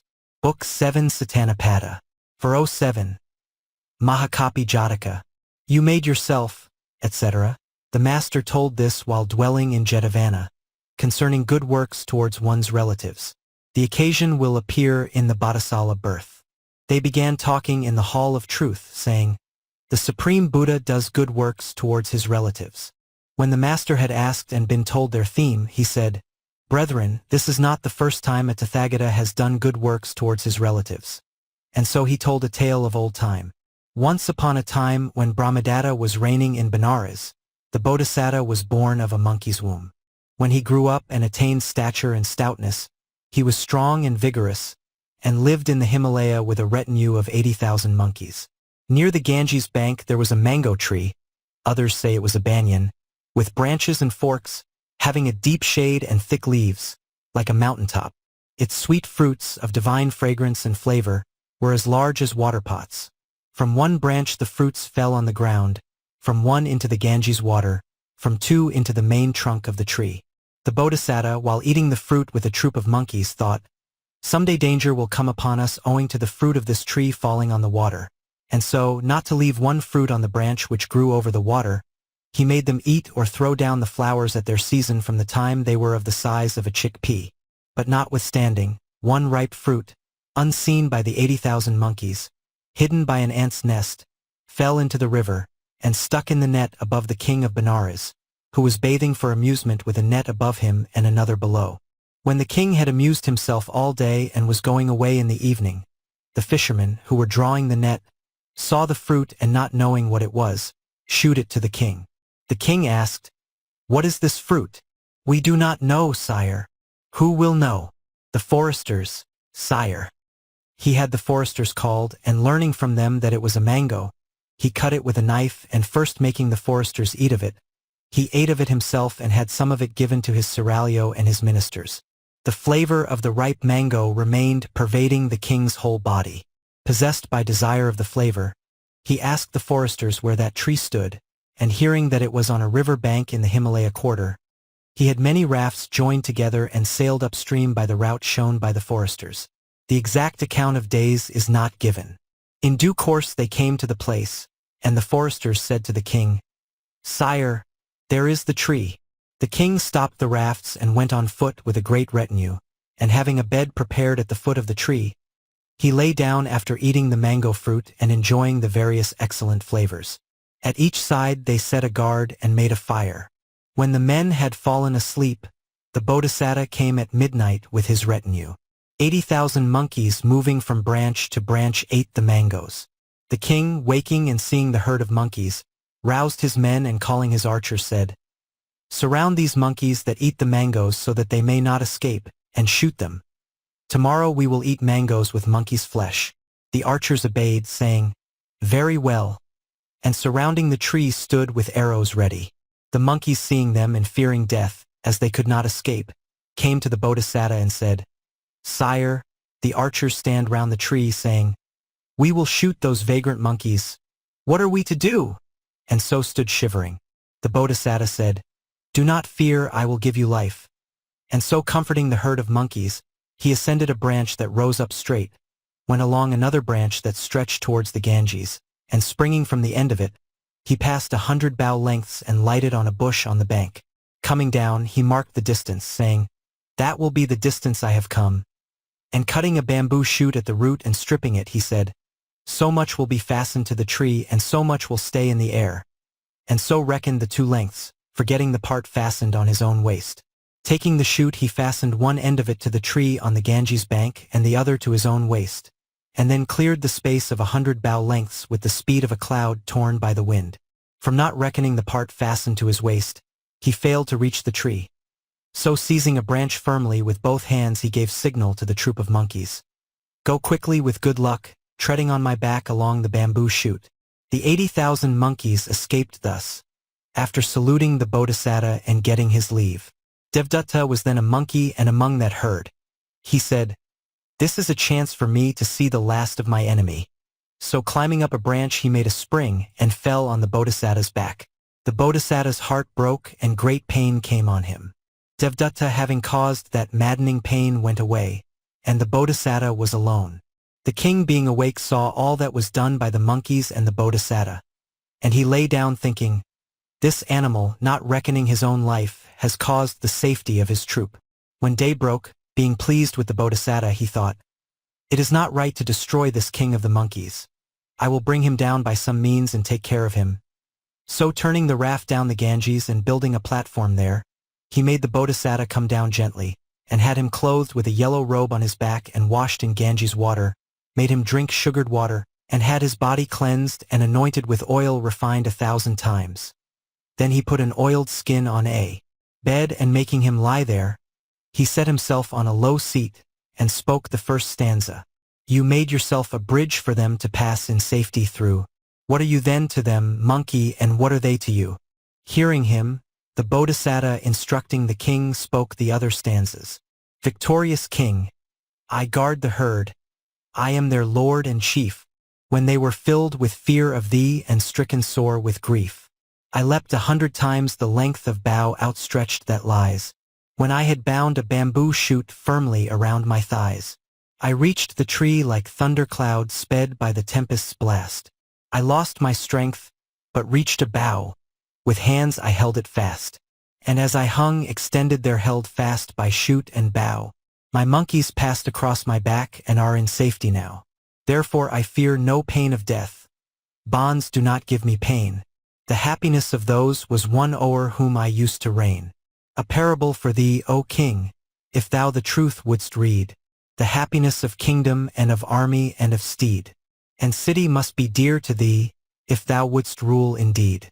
The Bodhisattva, thus instructing and teaching the king, died. The king, calling his ministers, gave orders that the monkey king should have obsequies like a king, and he sent to the seraglio, saying, "Come to the cemetery as retinue for the monkey king, with red garments and disheveled hair and torches in your hands." The ministers made a funeral pile with 100 wagon loads of timber. Having prepared the bodhisattva's obsequies in a royal manner, they took his skull and came to the king. The king caused a shrine to be built at the bodhisattva's burial place, torches to be burnt there and offerings of incense and flowers to be made. He had the skull inlaid with gold and put in front raised on a spear point. Honoring it with incense and flowers, he put it at the king's gate when he came to Benares, and having the whole city decked out he paid honor to it for 7 days. Then taking it as a relic and raising a shrine, he honored it with incense and garlands all his life, and established in the bodhisattva's teaching he did alms and other good deeds, and ruling his kingdom righteously became destined for heaven. After the lesson, the master declared the truths and identified the birth. At that time the king was Ananda, the monkey's retinue the assembly, and the monkey king myself.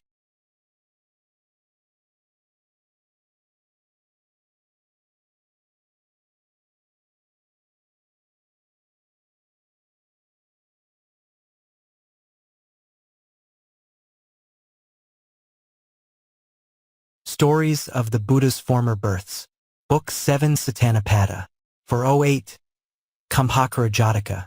A mango in a forest, etc. The master told this when dwelling in Jetavana, concerning rebuke of sin. The occasion will appear in the Paniya birth. At that time in Savatthi 500 friends, who had become ascetics, dwelling in the house of the golden pavement, had lustful thoughts at midnight. The master regards his disciples 3 times a night and 3 times a day, 6 times every night and day, as a jay guards her egg, or a yak cow her tail, or a mother her beloved son, or a one-eyed man his eye, so in the very instant he rebukes a sin which is beginning. He was observing Jetavana on that midnight and knowing the brethren's conduct of their thoughts. He considered, "This sin among these brethren, if it grows, will destroy the cause of sainthood. I will this moment rebuke their sin and show them sainthood." So leaving the perfumed chamber he called Ananda, and bidding him collect all the brethren dwelling in the place, he got them together and sat down on the seat prepared for Buddha.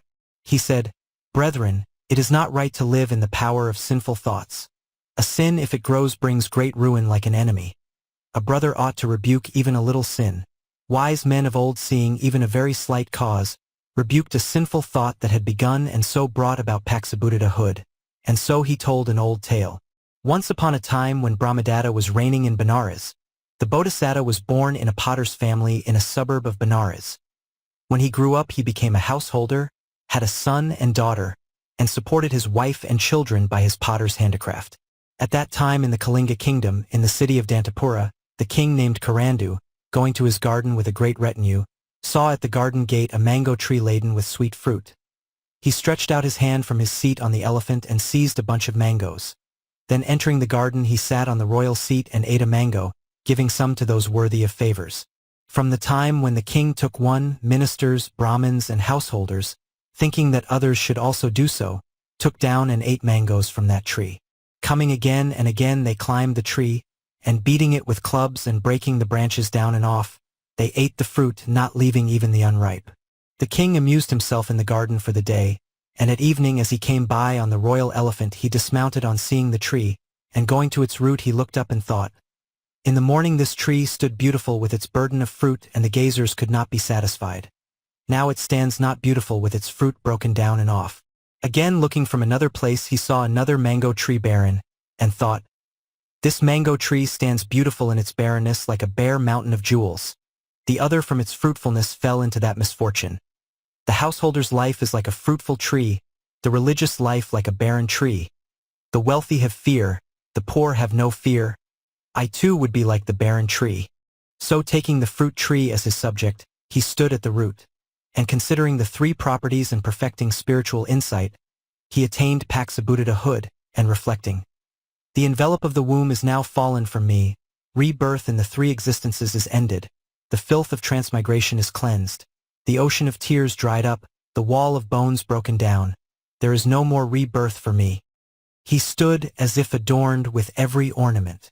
Then his ministers said, "You stand too long, O great king." "I am not a king. I am a Paksabuddha. Paksabuddhas are not like you, O king."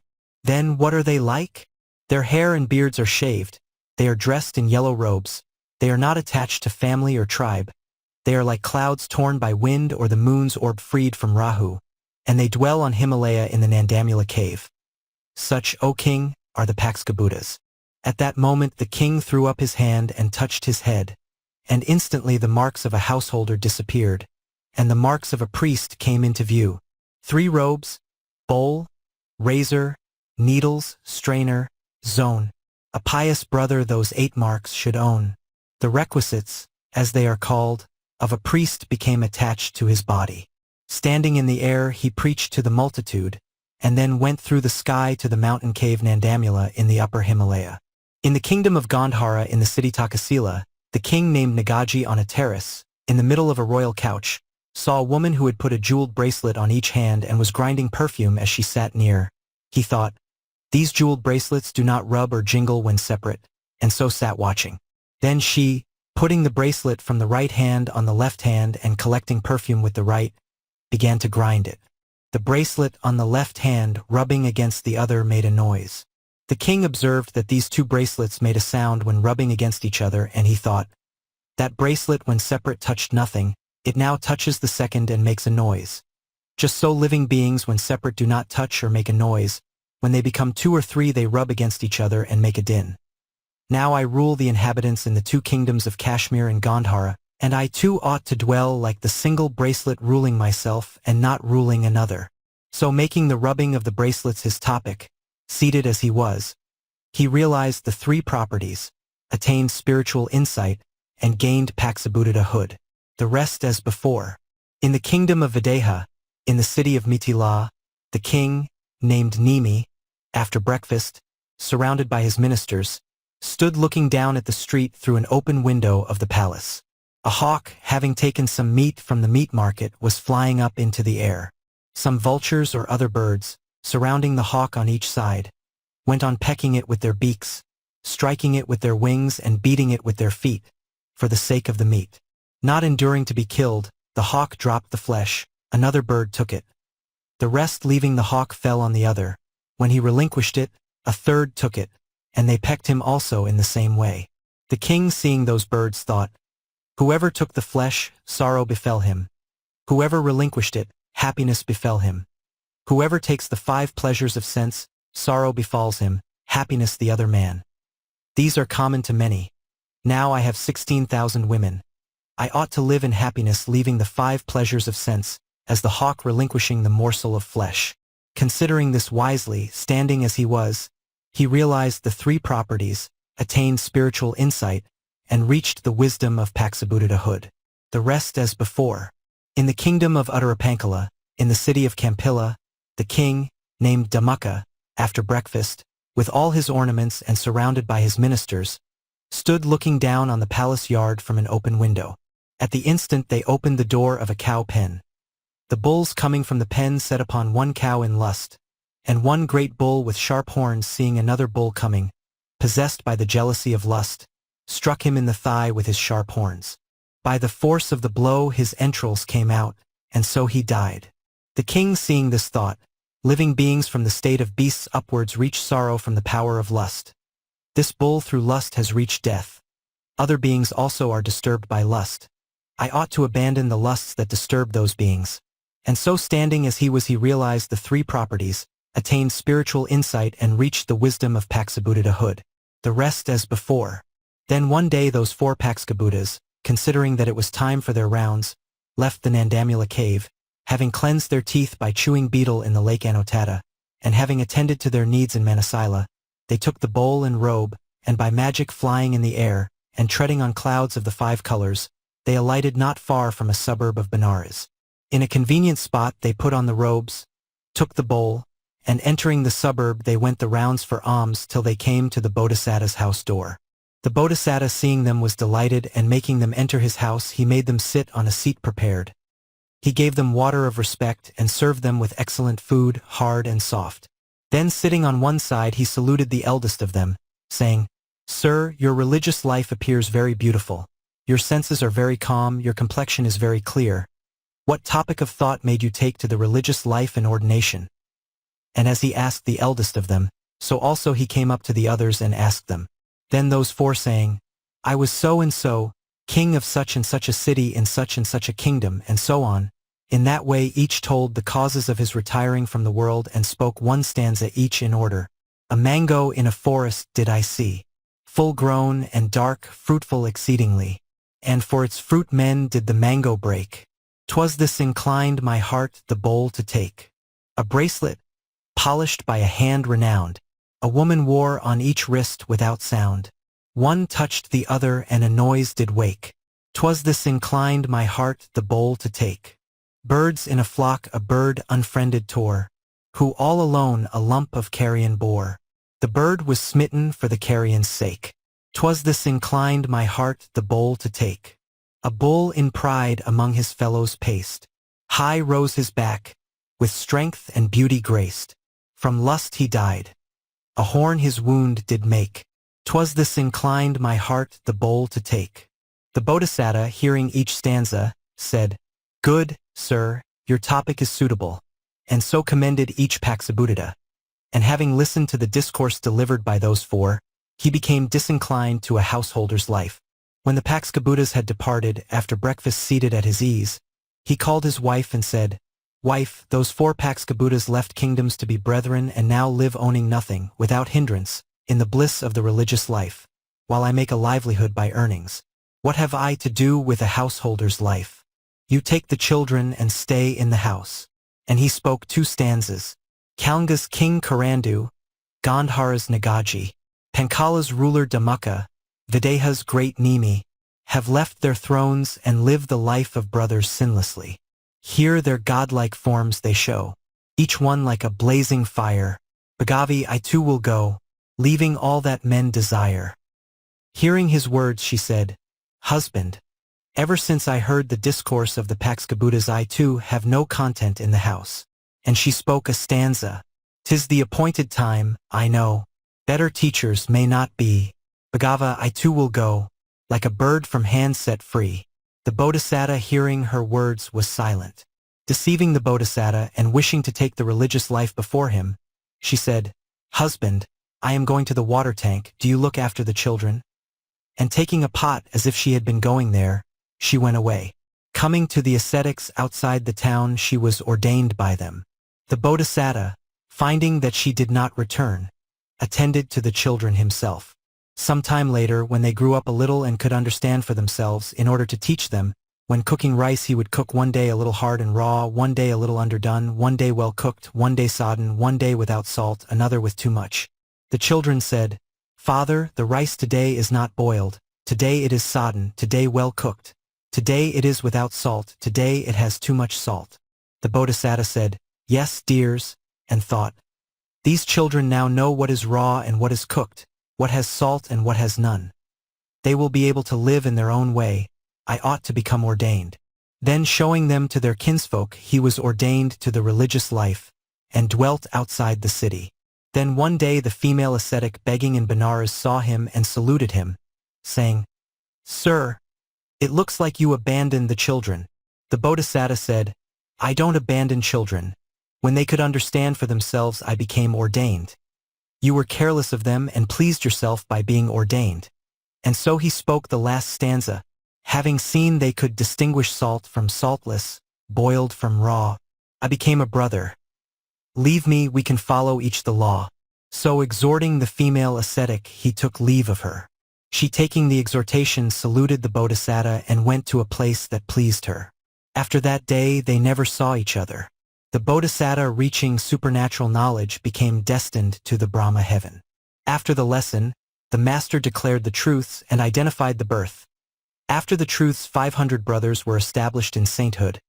At that time the daughter was Upalavanna, the son was Rahula, the female ascetic Rahula's mother, and the ascetic was myself.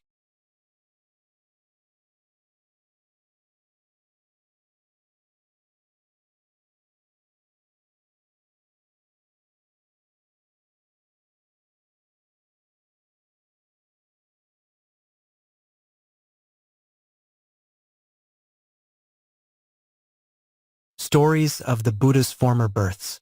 Book 7 Sutana Jataka. For 09. Dalhadhamma Jataka. I carried for the king, etc. The master told this when dwelling in the Gajata forest near Kotisimbali. Concerning Baka-Brahma, King Udina's she-elephant. Now the way in which this elephant was adorned and the royal lineage of Udina will be set forth in the Mahakapi birth. One day this elephant going out of the city in the morning saw the Buddha surrounded by a multitude of saints, in the incomparable majesty of a Buddha, entering the city for alms, and falling at the Tathagata's feet.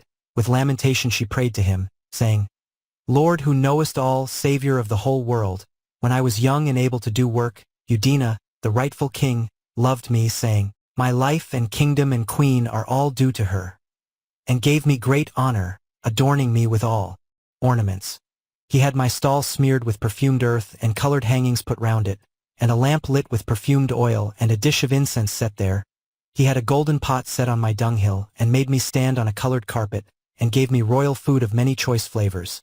But now when I am old and cannot do work, he has cut off all that honor. Unprotected and destitute I live by eating Jataka fruit in the forest. I have no other refuge. Make Udina think on my merits and restore me again my old honor, O Lord. The master said, Go thou, I will speak to the king and get thy old honor restored. And he went to the door of the king's dwelling. The king made Buddha enter, and gave great entertainment in the palace to the assembly of brethren following Buddha. When the meal was over, the master gave thanks to the king and asked, O king, where is Baka-Brahma? Lord, I know not. O king, after giving honor to servants, it is not right to take it away in their old age. It is right to be grateful and thankful.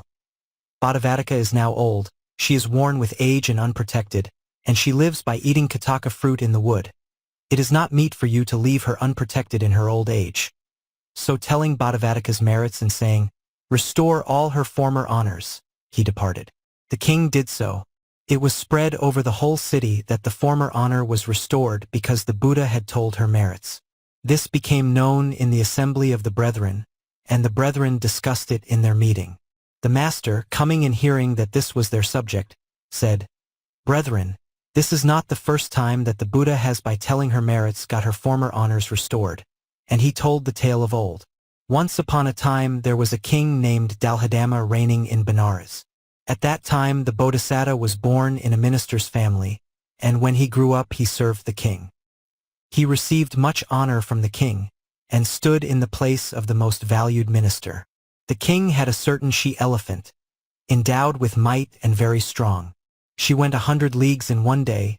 She did the duties of messenger for the king, and in battle she fought and crushed the enemy. The king said, She is very serviceable to me, gave her all ornaments and caused all honor to be given her such as Udina gave to Baka-Brahma. Then when she was weak from age the king took away all her honor. From that time she was unprotected and lived by eating grass and leaves in the forest. Then one day when the vessels in the king's court were not sufficient, the king sent for a potter and said, The vessels are not sufficient. O king, I have no oxen to yoke in carts to bring cow dung for baking clay. The king hearing this tale said, Where is our she-elephant? O king, she is wandering at her own will. The king gave her to the potter, saying, Henceforth do thou yoke her and bring cow dung. The potter said, Good, O king, and did so. Then one day she, coming out of the city, saw the Bodhisattva coming in, and falling at his feet, she said, lamenting, Lord, the king in my youth considered me very serviceable and gave me great honor. Now that I am old, he has cut it all away and takes no thought of me. I am unprotected and live by eating grass and leaves in the forest. In this misery he has now given me to a potter to yoke in a cart. Except thee I have no refuge. Thou knowest my services to the king. Restore me now the honor I have lost. And she spoke 3 stanzas. I carried for the king of old. Was he not satisfied? With weapons at my breast I faced the fight with mighty stride. My feats in battle done of old does not the king forget. And such good services I did for couriers as are set. Helpless and kinless now am I. Surely my death is near, to serve a potter when I'm come as his dung carrier. The Bodhisattva, hearing her tale, comforted her, saying, Grieve not, I will tell the king and restore thy honor. So entering the city, he went to the king after his morning meal and took up the talk, saying, "Great king, did not a she-elephant, named so-and-so, enter battle at such and such places with weapons bound on her breast? And on such a day with a writing on her neck did she not go 100 leagues on a message? Thou gavest her great honor. Where is she now? I gave her to a potter for carrying dung." Then the Bodhisattva said, "Is it right, great king, for thee to give her to a potter to be yoked in a cart?" And for admonition he spoke 4 stanzas. "By selfish hopes men regulate the honors that they pay.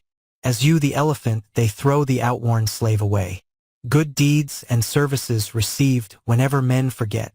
Ruin pursues the business still on which their hearts are set. Good deeds and services received if men do not forget. Success attends the business still on which their hearts are set. To all the multitude around this blessed truth I tell, be grateful all, and for reward you long in heaven shall dwell." With this beginning the Bodhisattva gave instruction to all gathered there. Hearing this the king gave the old elephant her former honor, and established in the Bodhisattva's instruction gave alms and did works of merit and became destined for heaven. After the lesson the master identified the birth. At that time the she-elephant was Baka-Brahma, the king Ananda, the minister was I myself.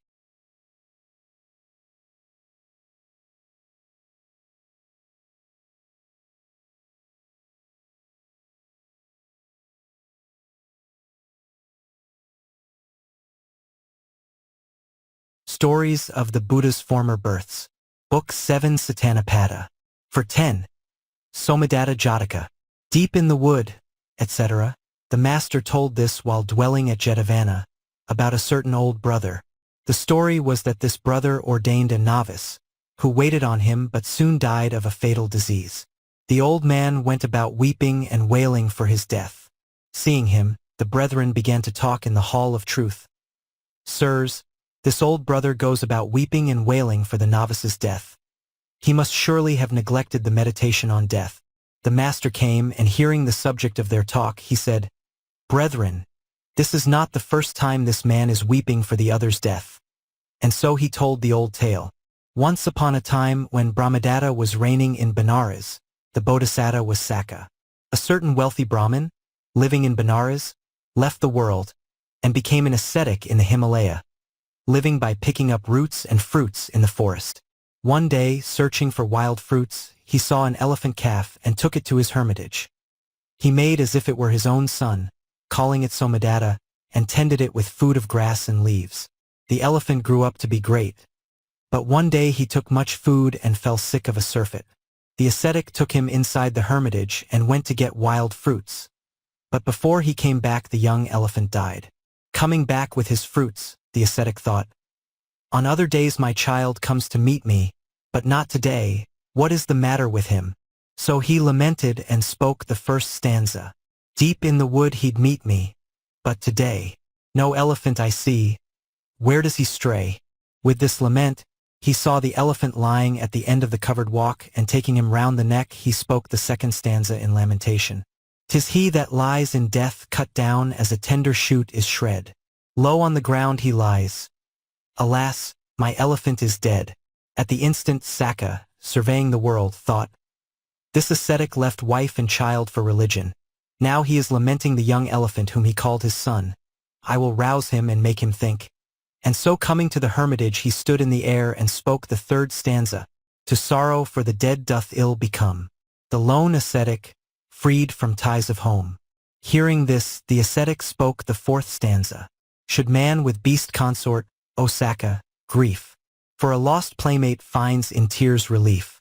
Sakka uttered 2 stanzas, admonishing him, "Such as to weep are fain may still lament the dead. Weep not, O sage. 'Tis vain to weep, the wise have said. If by our tears we might prevail against the grave, thus would we all unite our dearest ones to save." Hearing Sakka's words, the ascetic took thought and comfort, dried his tears, and uttered the remaining stanzas in praise of Sakka. "As ghee-fed flame that blazes out amain, is quenched with water, so he quenched my pain. With sorrow's shaft my heart was wounded sore. He healed my wound and did my life restore. The barb extracted, full of joy and peace. At Saka's words, I from my sorrow cease. These were given above. After admonishing the ascetic, Saka went to his own place. The master, after the lesson, identified the birth. At that time the young elephant was the novice, the ascetic the old brother, Saka was I myself.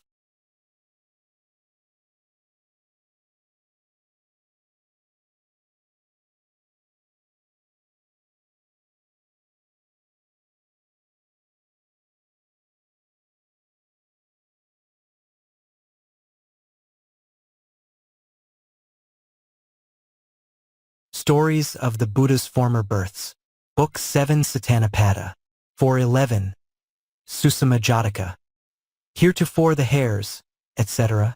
The master told this tale while dwelling in Jetavana, about the great renunciation. The brethren were sitting in the hall of truth, praising the Buddha's renunciation. The master, finding that this was their topic, said, Brethren, it is not strange that I should now make the great renunciation and retirement from the world, I who have for many 100,000 ages exercised perfection. Of old also I gave up the reign over the kingdom of Kasi, 300 leagues in extent, and made the renunciation. And so he told the old tale. Once upon a time when Brahmadatta was reigning in Benares, the Bodhisattva was conceived in the womb of his priest's chief wife. On the day of his birth, the king also had a son born. On the naming day they called the great being Susima Kumara, and the king's son Brahmadatta Kumara. The king, seeing the two were born on the same day, had the Bodhisattva given to the nurse and brought up together with his own son. They both grew up fair, like sons of gods. They both learned all sciences at Takasila and came home again. The prince became viceroy, eating, drinking, and living along with the Bodhisattva. At his father's death he became king, giving great honor to the Bodhisattva and making him his priest.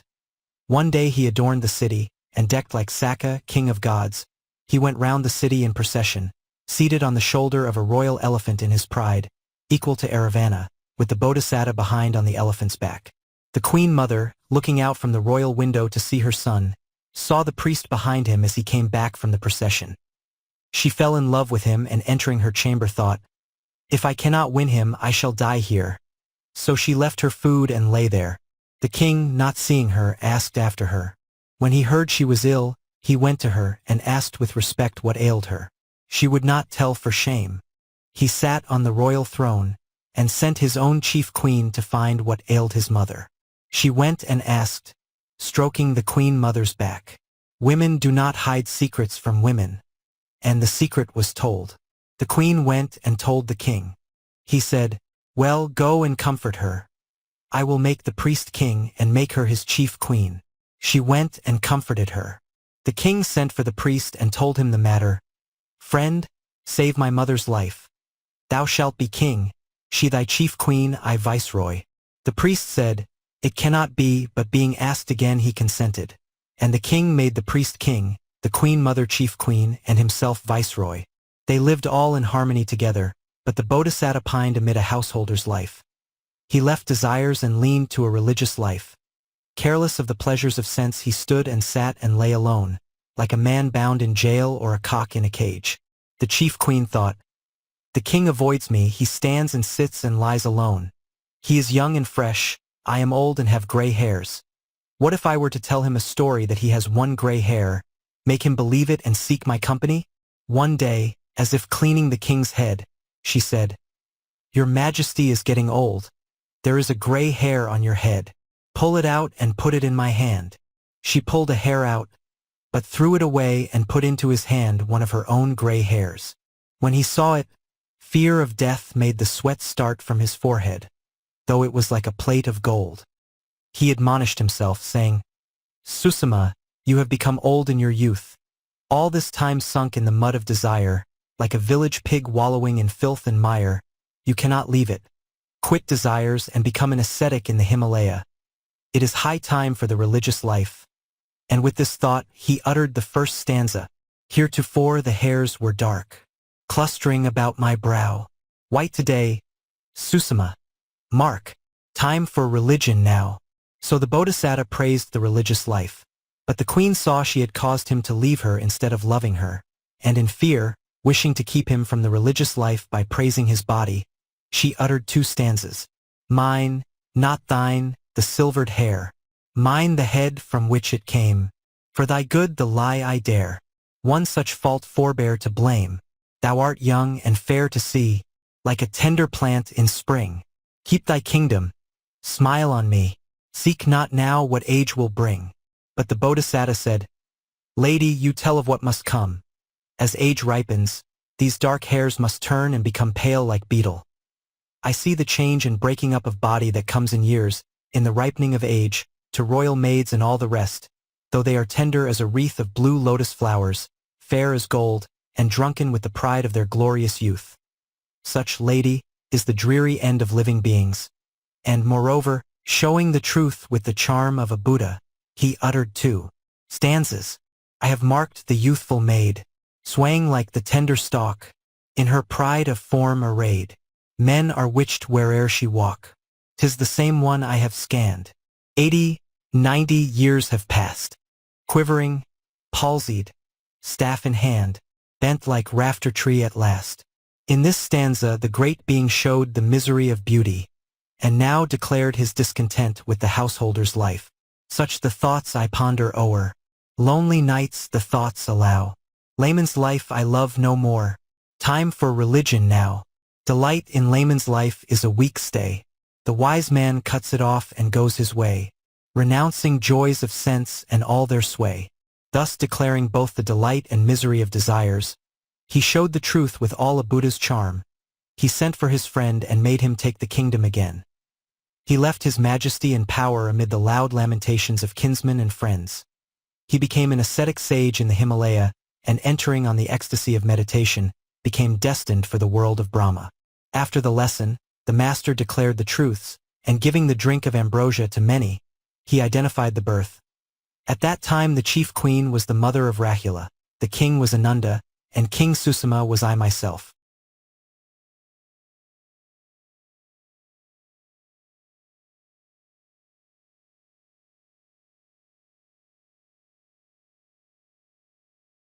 Stories of the Buddha's Former Births. Book 7 Sutana Jataka. 412. Kotisimbali Jataka. I bore with me, etc. The master told this tale while dwelling in Jetavana, concerning rebuke of sin. The incident leading to the tale will appear in the Punna birth. On this occasion the master, perceiving that 500 brethren were overcome by thoughts of desire in the house of the golden pavement, gathered the assembly and said, Brethren, it is right to distrust where distrust is proper. Sins surround a man as banyans and such plants grow up around a tree. In this way of old a spirit dwelling in the top of a cotton tree saw a bird voiding the banyan seeds it had eaten among the branches of the cotton tree, and became terrified lest her abode should thereby come to destruction. And so he told a tale of old. Once upon a time when Brahmadatta was reigning in Benares, the Bodhisattva was a tree spirit dwelling in the top of a cotton tree. A king of the rocks assumed a shape 150 leagues in extent, and dividing the water in the great ocean by the blast of his wings, he seized by the tail a king of snakes 1,000 fathoms long, and making the snake disgorge what he had seized in his mouth, he flew along the treetops towards the cotton tree. The snake king thought, I will make him drop me and let me go. So he stuck his hood into a banyan tree and wound himself round it firmly. Owing to the Roe king's strength and the great size of the snake king, the banyan was uprooted. But the snake king would not let go the banyan. The rock king took the snake king, banyan tree and all, to the cotton tree, laid him on the trunk, opened his belly and ate the fat. Then he threw the rest of the carcass into the sea. Now in that banyan there was a certain bird, who flew up when the banyan was thrown away, and perched in one of the boughs high on the cotton tree. The tree spirit, seeing the bird, shook and trembled with fear, thinking, This bird will let its droppings fall on my trunk. A growth of banyan or of fig will arise and go spreading all over my tree, so my home will be destroyed. The tree shook to the roots with the trembling of the spirit. The rock king perceived the trembling, and spoke 2 stanzas in inquiry as to the reason. I bore with me the 1,000 fathoms length of that king's snake. His size and my huge bulk you bore, and yet you did not quake. But now this tiny bird you bear, so small compared to me, you shake with fear and tremble. But wherefore, cotton tree? Then the deity spoke 4 stanzas in explanation of the reason. Flesh is thy food, O king. The birds is fruit, seeds of the banyan and the fig he'll shoot, and bow tree too and all my trunk pollute. They will grow trees in shelter of my stem, and I shall be no tree, thus hid by them. Other trees, once strong of root and rich in branches, plainly show how the seeds that birds do carry in destruction lay them low. Parasitic growths will bury e'en the mighty forest tree. This is why, O king, I quiver when the fear to come I see. Hearing the tree spirit's words, the rock king spoke the final stanza. Fear is right if things are fearful. Gainst the coming danger guard. Wise men look on both worlds calmly if they present fear's discard. So speaking, the rock king by his power drove the bird away from that tree. After the lesson, the master declared the truths, beginning with the words, "It is right to distrust where distrust is proper," and identified the birth. After the truths, 500 brethren were established in sainthood. At that time Sariputta was the rock king and I myself the tree spirit.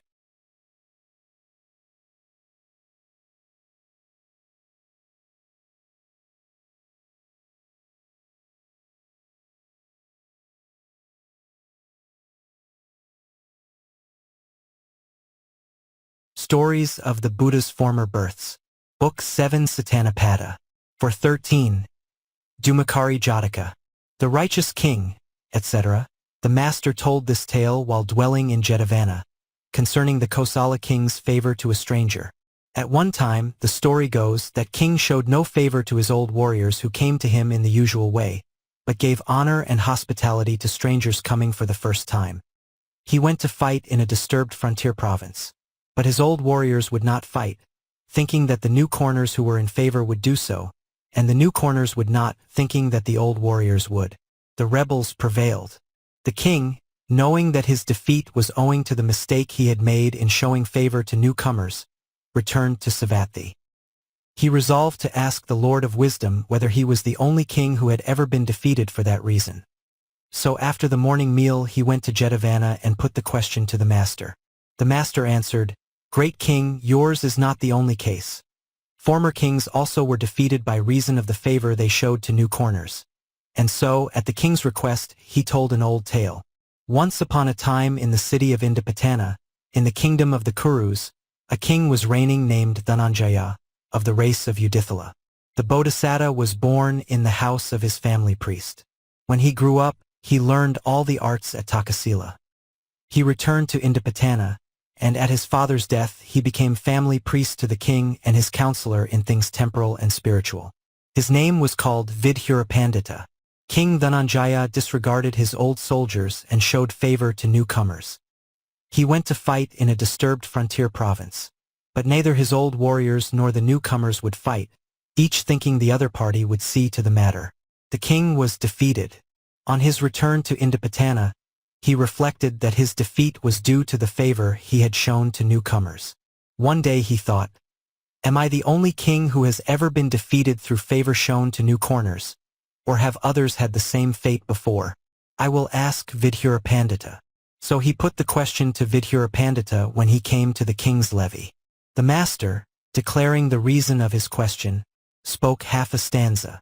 The righteous king Udithala once asked Vidura wise, "Brahmin, dost know in whose lone heart much bitter sorrow lies?" Hearing him, the Bodhisattva said, "Great king, your sorrow is but a trifling sorrow. Of old, a Brahmin goatherd named Dhumakari took a great flock of goats, and making a pen in the forest kept them there. He had a smoking fire and lived on milk and the like, tending his goats. Seeing some deer of golden hue who had come, he felt a love for them, and disregarding his goats he paid the honor due to them to the deer. In the autumn the deer moved away to the Himalaya. His goats were dead and the deer gone from his sight. So for sorrow he took jaundice and died. He paid honor to newcomers and perished, having sorrow and misery 100, 1,000 times more than you.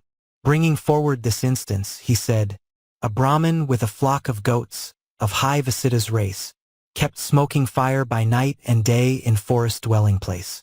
Smelling the smoke, a herd of deer, by gnats sore pestered, come to find a dwelling for the rains near Dhumakari's home. The deer have all attention now. His goats receive no care. They come and go untended all, and so they perish there. But now the gnats have left the wood.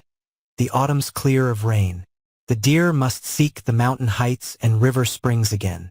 The Brahmin sees the deer are gone and all his goats are dead. Jaundice attacks him worn with grief, and all his colors fled. So he who disregards his own, and calls a stranger dear, like Dhumakari, mourns alone with many a bitter tear. Such was the tale told by the great being to console the king. The king was comforted and pleased, and gave him much wealth. From that time onward he showed favor to his own people, and doing deeds of charity and virtue, he became destined for heaven. After the lesson, the master identified the birth. At that time the Kuru king was Ananda, Dhumakari was Pasanati, king of Kosala, and Vidhirapandita was myself.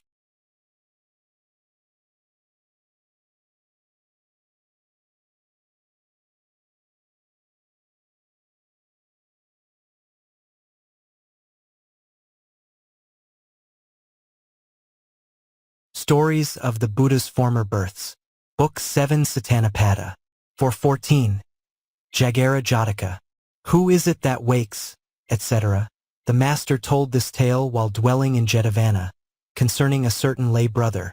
He was a disciple who had entered on the first path. He set out by a forest road from Savatthi with a caravan of carts. At a certain pleasant watered spot the leader of the caravan unyoked 500 carts, and arranging for food, both hard and soft, he took up his lodging there. The men lay down here and there to sleep.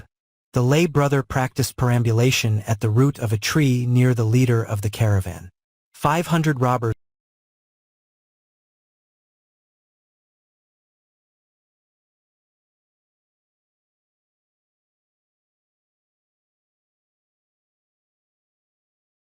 Stories of the Buddha's Former Births. Book 7 Sutana Jataka. 415. Kummasapinda Jataka. Service done, etc. The master told this tale while dwelling in Jetavana, concerning Queen Malika. She was the daughter of the chief of the garland makers of Savatthi, extremely beautiful and very good. When she was 16 years of age, as she was going to a flower garden with some other girls, she had 3 portions of sour gruel in a flower basket. As she was leaving the town, she saw the Blessed One entering it, diffusing radiance and surrounded by the assembly of the brethren, and she brought him the 3 portions of gruel. The master accepted, holding out his royal bowl. She saluted the Tathagata's feet with her head, and taking her joy as subject of meditation, stood on one side. Observing her, the master smiled. The venerable Ananda wondered why the Tathagata smiled and asked him the question. The master told him the reason. Ananda, this girl will be today the chief queen of the Kosala king through the fruit of these portions of gruel. The girl went on to the flower garden. That very day the Kosala king fought with Ajatasattu and fled away in defeat. As he came on his horse he heard the sound of her singing, and being attracted by it he rode towards the garden. The girl's merit was ripe. So when she saw the king she came without running away, and seized at the bridle by the horse's nose. The king from horseback asked if she was married or no. Hearing that she was not, he dismounted, and being wearied with wind and sun rested for a little time in her lap. Then he made her mount, and with a great army entered the town and brought her to her own house. At evening he sent a chariot and with great honor and pomp brought her from her house, set her on a heap of jewels, anointed her and made her chief queen. From that time onward she was the dear, beloved and devoted wife of the king, possessed of faithful servants and the 5 feminine charms, and she was a favorite of the Buddhas. It became noised abroad through the whole city that she had attained such prosperity because she had given the 3 portions of gruel to the master. One day they began a discussion in the Hall of Truth. Sirs, Queen Malika gave 3 portions of gruel to the Buddhas, and as the fruit of that, on the very same day she was anointed queen. Great indeed is the virtue of Buddhas. The master came, asked and was told the subject of the brethren's talk. He said, "It is not strange, brethren, that Malika has become chief queen of the Kosala king by giving 3 portions of gruel to the omniscient Buddha alone. For why? It is because of the great virtue of Buddhas. Wise men of old gave gruel without salt or oil to Pakska Buddhas, and owing to that attained in their next birth the glory of being kings in Kasi, 300 leagues in extent. And so he told the tale of old. Once upon a time when Brahmadatta was reigning in Benares, the Bodhisattva was born in a poor family. When he grew up he made a living by working for wages with a certain rich man. One day he got 4 portions of sour gruel from a shop, thinking, "This will do for my breakfast," and so went on to his farming work. Seeing 4 Pakskabuddhas coming towards Benares to collect alms, he thought, "I have these 4 portions of gruel. What if I were to give them to these men who are coming to Benares for alms?" So he came up and saluting them said, "Sirs, I have these 4 portions of gruel in hand. I offer them to you. Pray accept them, good sirs, and so I shall gain merit to my lasting good and welfare." Seeing that they accepted, he spread sand and arranged 4 seats and strewed broken branches on them. Then he set the Pakskabuddhas in order. Bringing water in a leaf basket, he poured the water of donation, and then set the 4 portions of gruel in 4 bowls with salutation and the words, "Sirs, in consequence of these may I not be born in a poor family. May this be the cause of my attaining omniscience." The Pakskabuddhas ate and then gave thanks and departed to the Nandamula cave. The Bodhisattva, as he saluted, felt the joy of association with Pakskabuddhas, and after they had departed from his sight and he had gone to his work, he remembered them always till his death. As the fruit of this, he was born in the womb of the chief queen of Benares. His name was called Prince Brahmadatta. From the time of his being able to walk alone, he saw clearly by the power of recollecting all that he had done in former births, like the reflection of his own face in a clear mirror, that he was now born in that state because he had given 4 portions of gruel to the Pakskabuddhas when he was a servant and going to work in that same city. When he grew up he learned all the arts at Takasila. On his return his father was pleased with the accomplishments he displayed, and appointed him viceroy. Afterwards, on his father's death, he was established in the kingdom. Then he married the exceedingly beautiful daughter of the Kosala king, and made her his chief queen. On the day of his parasol festival they decorated the whole city as if it were a city of the gods. He went round the city in procession. Then he ascended the palace, which was decorated, and on the dais mounted a throne with the white parasol erected on it. Sitting there he looked down on all those that stood in attendance, on one side the ministers, on another the Brahmins and householders resplendent in the beauty of varied apparel, on another the townspeople with various gifts in their hands, on another troops of dancing girls to the number of 16,000 like a gathering of the nymphs of heaven in full apparel. Looking on all this entrancing splendor he remembered his former estate and thought, "This white parasol with golden garland and plinth of massive gold, these many thousand elephants and chariots, my great territory full of jewels and pearls, teeming with wealth and grain of all kinds, these women like the nymphs of heaven, and all this splendor, which is mine alone, is due only to an alms gift of 4 portions of gruel given to 4 Pakskabuddhas. I have gained all this through them," and, so remembering the excellence of the Pakskabuddhas, he plainly declared his own former action of merit. As he thought of it his whole body was filled with delight. Delight melted his heart, and amid the multitude he uttered 2 stanzas of joyous song.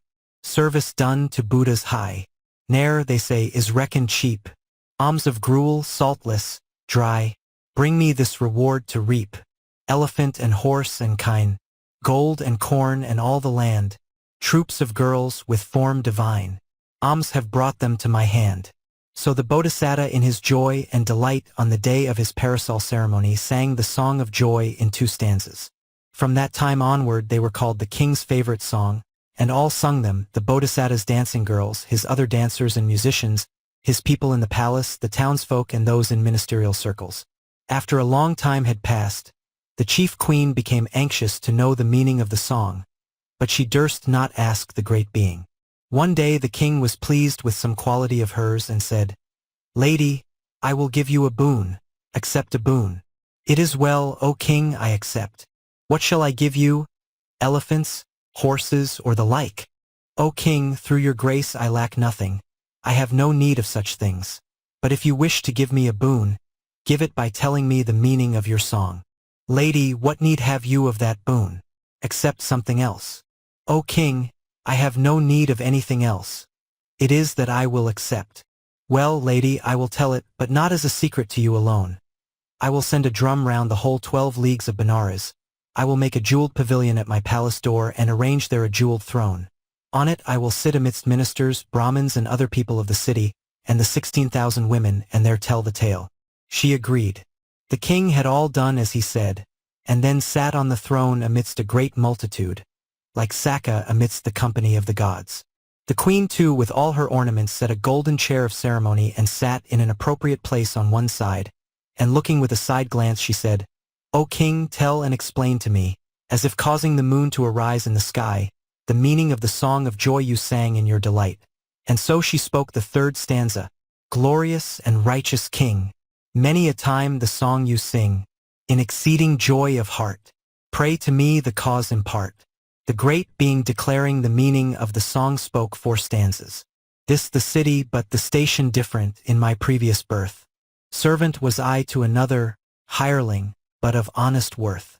Going from the town to labor for ascetics once I saw, passionless and calm in bearing, perfect in the moral law. All my thoughts went to those Buddhas.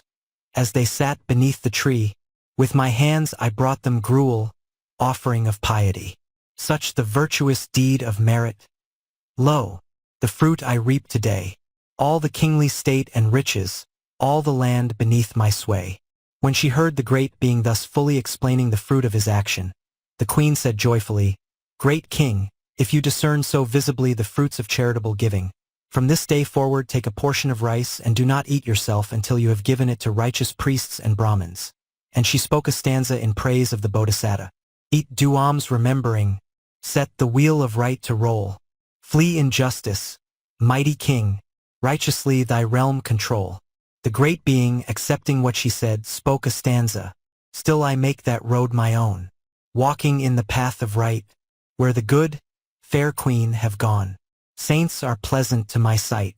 After saying this, he looked at the queen's beauty and said, "Fair lady, I have told fully my good deeds done in former time, but amongst all these ladies there is none like you in beauty or charming grace. By what deed did you attain this beauty?"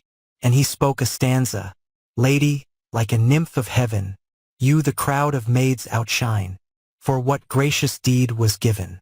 Meed of beauty so divine?" Then she told the virtuous deed done in her former birth, and spoke the last 2 stanzas. "I was once a handmaid's slave, at Ambatha's royal court. To modesty my heart I gave, to virtue and to good report. In a begging brother's bowl, once an alms of rice I put. Charity had filled my soul.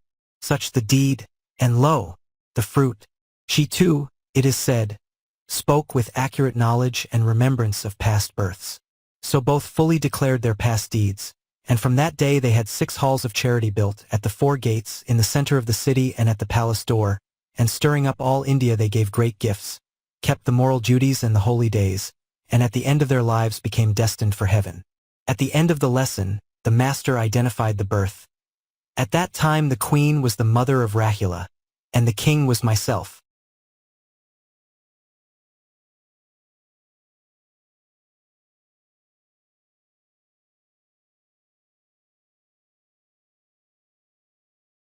Stories of the Buddha's Former Births.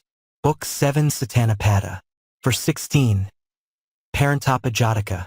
Terror and fear, etc. The master told this while dwelling in the bamboo grove, concerning Devdutta's going about to kill him. They were discussing it in the Hall of Truth. "Sirs, Devdutta is going about to kill the Tathagata. He has hired bowmen, thrown down a rock, let loose Nalajirai, and uses special means for the destruction of the Tathagata." The master came and asked the subject of their discussion as they sat together. When they told him, he said, "Brethren, this is not the first time he has gone about to kill me. But he could not even make me afraid and gained only sorrow for himself."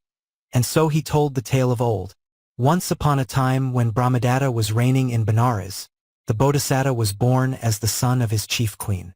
When he grew up, he learned all the arts at Takasila and acquired a spell for the understanding of all animals' cries. After listening duly to his teacher, he returned to Benares. His father appointed him viceroy, but though he did so, he became anxious to kill him and would not even see him. A she-jackal with 2 cubs entered the city at night by a sewer, when men were retired to rest. In the Bodhisattva's palace, near his bedroom, there was a chamber where a single traveler who had taken his shoes off and put them by his feet on the floor was lying down, not yet asleep, on a plank. The jackal cubs were hungry and gave a cry. Their mother said in the speech of jackals, "Do not make a noise, dears. There is a man in that chamber who has taken his shoes off and laid them on the floor. He is lying on a plank, but is not asleep yet. When he falls asleep, I will take his shoes and give you food." By the power of the spell, the Bodhisattva understood her call, and leaving his bedroom he opened a window and said, "Who is there?" "I, your majesty, a traveler." "Where are your shoes?" "On the floor." "Lift them and bang them up." Hearing this, the jackal was angry with the Bodhisattva. One day she entered the city again by the same way. That day a drunken man went down to drink in a lotus tank. Falling in, he sank and was drowned. He possessed the 2 garments he was wearing, 1,000 pieces in his undergarment, and a ring on his finger. The jackal cubs cried out for hunger, and the mother said, "Be quiet, dears. There is a dead man in this lotus tank. He had such and such property. He is lying dead on the tank stair. I will give you his flesh to eat." The Bodhisattva, hearing her, opened the window and said, "Who is in the chamber?" One rose and said, "I." "Go and take the clothes, the 1,000 pieces and the ring from the man who is lying dead in yonder lotus tank, and make the body sink so that it cannot rise out of the water." The man did so. The jackal was angry again. "The other day you prevented my children eating the shoes. Today you prevent them eating the dead man. Very well. On the 3rd day from this a hostile king will come and encompass the city. Your father will send you to battle. They will cut off your head. I will drink your throat's blood and satisfy my enmity. You make yourself an enemy of mine and I will see to it." So she cried, abusing the Bodhisattva. Then she took her cubs and went away. On the 3rd day the hostile king came and encompassed the city. The king said to the Bodhisattva, "Go, dear son, and fight him." "O king, I have seen a vision. I cannot go, for I fear I shall lose my life." "What is your life or death to me? Go." The great being obeyed. Taking his men, he avoided the gate where the hostile king was posted, and went out by another which he had opened. As he went, the whole city became as it were deserted, for all men went out with him. He encamped in a certain open space and waited. The king thought, "My viceroy has emptied the city and fled with all my forces. The enemy is lying all round the city. I am but a dead man." To save his life, he took his chief queen, his family priest, and a single attendant named Parantapa. With them he fled in disguise by night and entered a wood. Hearing of his flight, the Bodhisattva entered the city, defeated the hostile king in battle and took the kingdom. His father made a hut of leaves on a river bank and lived there on wild fruits. He and the family priest used to go looking for wild fruits. The servant Parantapa stayed with the queen in the hut. She was with child by the king, but owing to being constantly with Parantapa, she sinned with him. One day she said to him, "If the king knows, neither you nor I would live. Kill him." "In what way?" "He makes you carry his sword and bathing dress when he goes to bathe. Take him off his guard at the bathing place, cut off his head and chop his body to pieces with the sword and then bury him in the ground." He agreed. One day the priest had gone out for wild fruits. He had climbed a tree near the king's bathing place and was gathering the fruit. The king wished to bathe, and came to the waterside with Parantapa carrying his sword and bathing dress. As he was going to bathe, Parantapa, meaning to kill him when off his guard, seized him by the neck and raised the sword. The king cried out in fear of death. The priest heard the cry and saw from above that Parantapa was murdering him.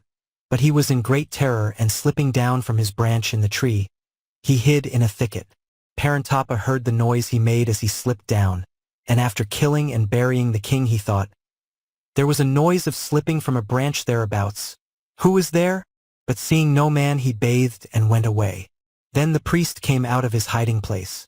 Knowing that the king had been cut in pieces and buried in a pit, he bathed, and in fear of his life he pretended to be blind when he came back to the hut. Parantapa saw him and asked what had happened to him. He feigned not to know him and said, "O king, I am come back with my eyes lost.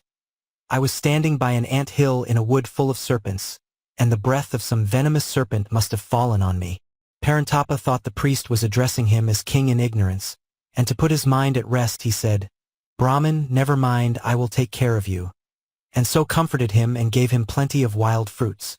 From that time it was Parantapa who gathered the fruits. The queen bore a son. As he was growing up, she said to Parantapa one day at early morning when seated comfortably, "Someone saw you when you were killing the king?" "No one saw me, but I heard the noise of something slipping from a bough. Whether it was man or beast I cannot tell. But whenever fear comes on me it must be from the cause of the boughs creaking." And so in conversation with her he spoke the first stanza, "Terror and fear fall on me even now, for then a man or beast did shake a bough." They thought the priest was asleep, but he was awake and heard their talk.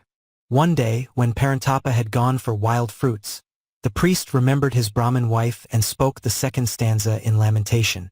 "My true wife's home is near at hand. My love will make me be pale like Parantapa and thin at quivering of a tree." The queen asked what he was saying. He said, "I was only thinking." But one day again he spoke the third stanza, "My dear wife's in Benares, her absence wears me now, to pallor like Parantapa's at shaking of a bough." Again one day he spoke a fourth stanza, "Her black eyes glow, her speech and smiles in thought do bring me now, to pallor like Parantapa's at shaking of a bough." In time the young prince grew up and reached the age of 16. Then the Brahmin made him take a stick, and going with him to the bathing place opened his eyes and looked. "Are you not blind, Brahmin?" said the prince. "I am not, but by this means I have saved my life." "Do you know who is your father?" "Yes." "That man is not your father. Your father was king of Benares. That man is a servant of your house. He sinned with your mother and in this spot killed and buried your father." And so saying he pulled up the bones and showed them to him. The prince grew very angry and asked, "What am I to do?" "Do to that man what he did to your father here." And showing him the whole matter he taught him in a few days how to handle a sword. Then one day the prince took sword and bathing dress and said, "Father, let us go and bathe." Parantapa consented and went with him. When he went down into the water, the prince took his top knot in the left hand and the sword in the right and said, "At this spot you took my father by the top knot and killed him as he cried out. Even so will I do to you." Parantapa wailed in fear of death and spoke two stanzas. "Surely that sound has come to you and told you what befell. Surely the man who bent the bough has come the tale to tell. The foolish thought that once I had has reached your knowledge now. That day a witness, man or beast, was there and shook the bough." Then the prince spoke the last stanza. "'Twas thus you slew my father with traitorous word. Untrue. You hid his body in the boughs. Now fear has come to you." So saying, he slew him on the spot, buried him and covered the place with branches. Then washing the sword and bathing, he went back to the hut of leaves. He told the priest how he had killed Parantapa. He censured his mother and saying, "What shall we do now?" The three went back to Benares. The Bodhisattva made the young prince viceroy and doing charity and other good works passed fully through the path to heaven. After the lesson, the master identified the birth. "At that time Devdatta was the old king. I myself was the young one.